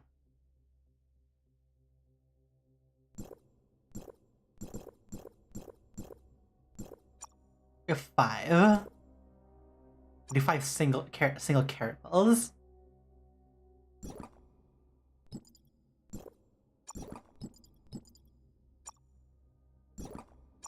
Uh, 160. This one is a selector. Which doesn't really matter, really. This is better for getting the 80 gold nuclei for us, to be honest. Stickers. Avatar and dark crystals.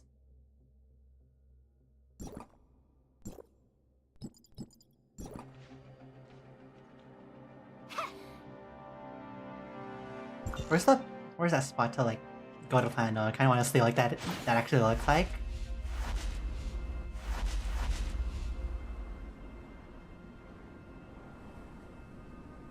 Is it up here, or are we just going up here for no reason?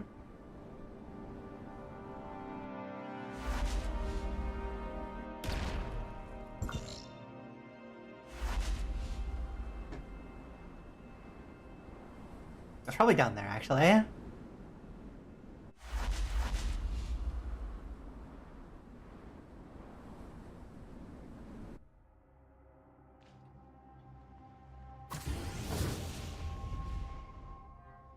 This spot?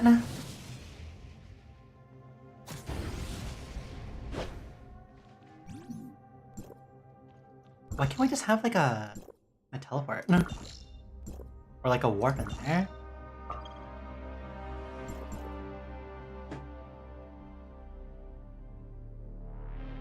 Why do we have to like use this way of entrance? Oh, there is a space rift. Let's grab the space rift. So that we don't have to keep walking over here.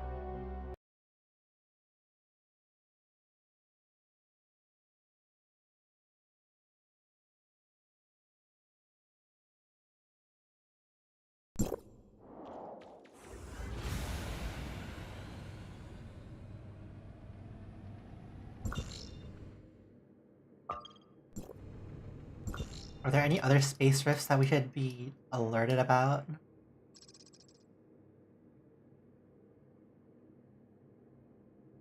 No, it just seems like it's just literally that single one. Any down here? Oh, there's one down here. And the warp bus. Okay, and two warps to grab.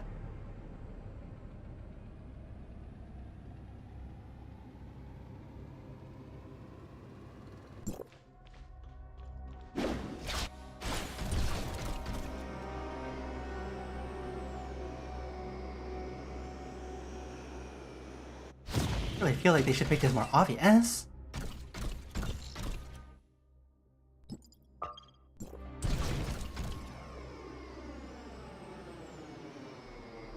Are there more entrances down there, or is like the center really the only entrance in there? Seems like it.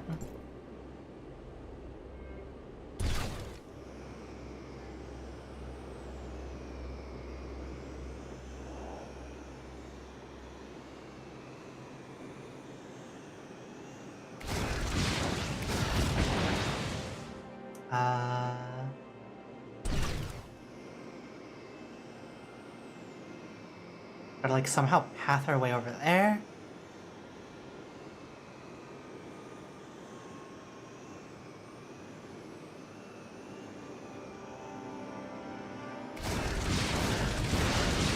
Go right over here.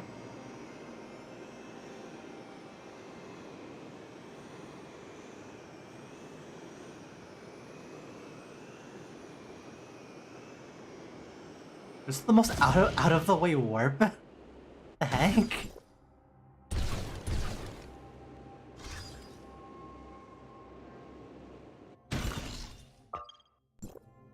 Might as well visit the world boss area. Let's start it. Start event. Probably don't do that.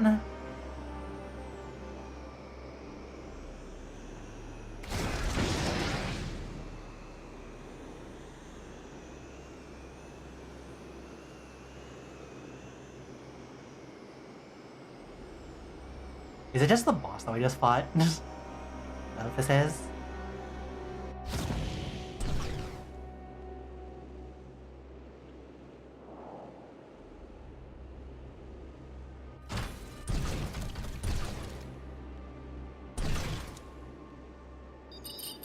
Oh yeah, it is.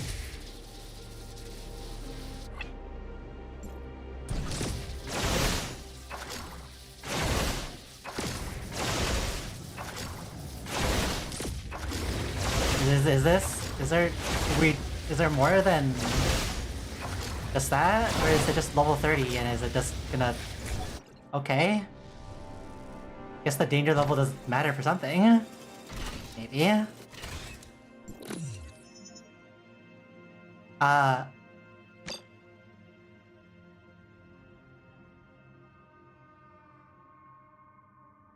Okay. Guess those are abilities. Question mark? This place is confusing.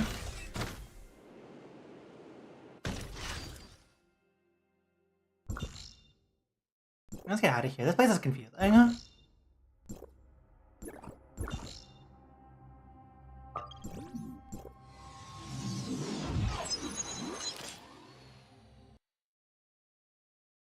Why does it need its own, like, world level?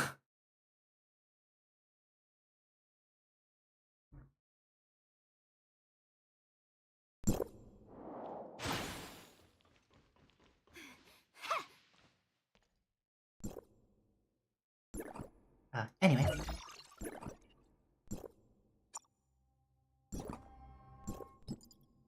Temple. Imagine we pull the gold on this 10 ball. Will be pretty wild.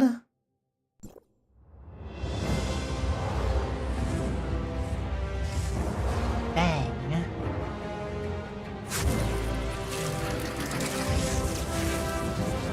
Snatch purple. Purple. Now we could do those 5 selector pulls, but it could also like really mess us up if we pull the character. Then we would be guaranteed loss on next one.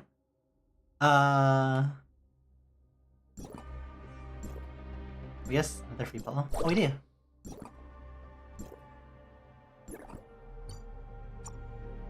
We could do single pulls until like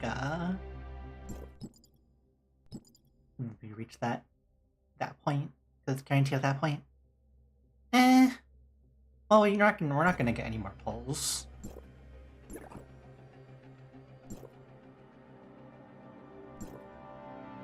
And we don't have enough to get any of these apparently. Kylo purple swales. Is it only from Project Noah or Planet Noah that we get that from?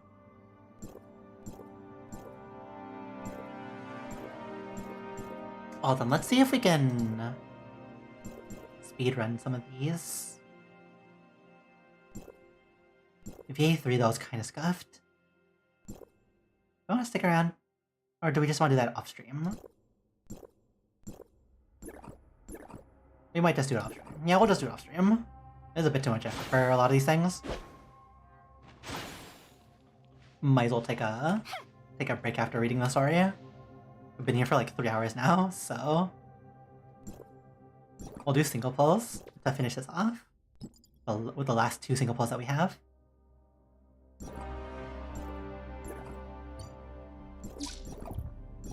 Unless we have somewhere hiding another one. I don't think we do, though. Is there a Tower Fantasy code? ToF codes?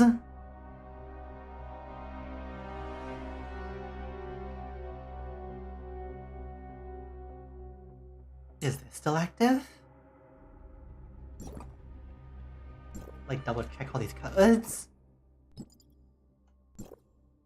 Nah, that's not active.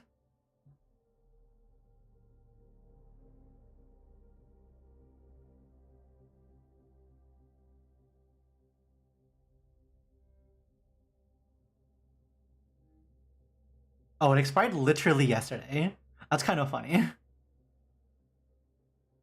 Or 2 days ago, technically now.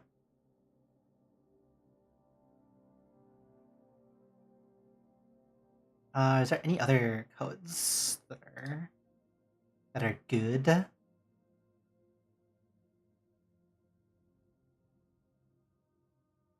February 3rd, February 3rd, February 3rd. I think we missed missed out most of those codes. And we only had like 2 of them. That's fine. 2 pulls. Imagine we pull a gold in the 2 single pulls. And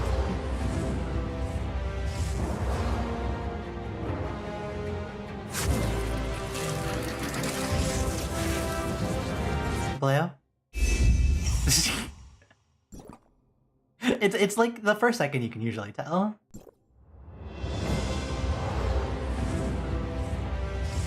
Number 2.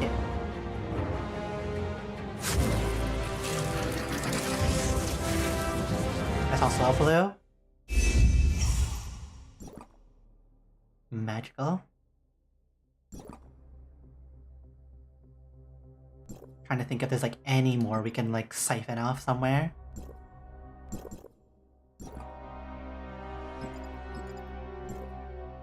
Bygone, can ignore that. Multiverse Hunt, we've already done that. Technically we could do Void Abyss, but it takes a while. It takes like a good 30 minutes every time. Kind of boring. More so do that off stream kind of thing.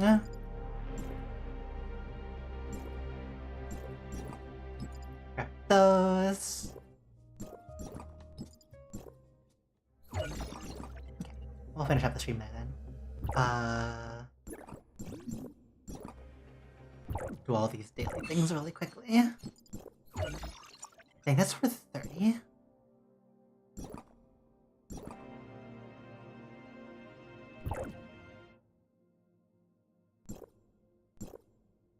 We have 30 of these.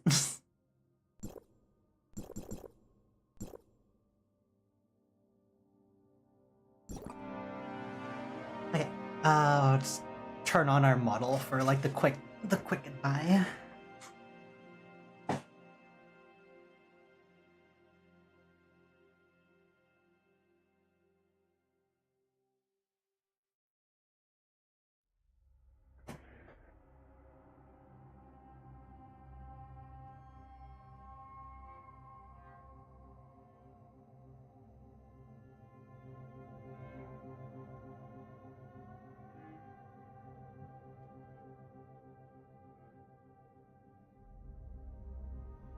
Okay, that works.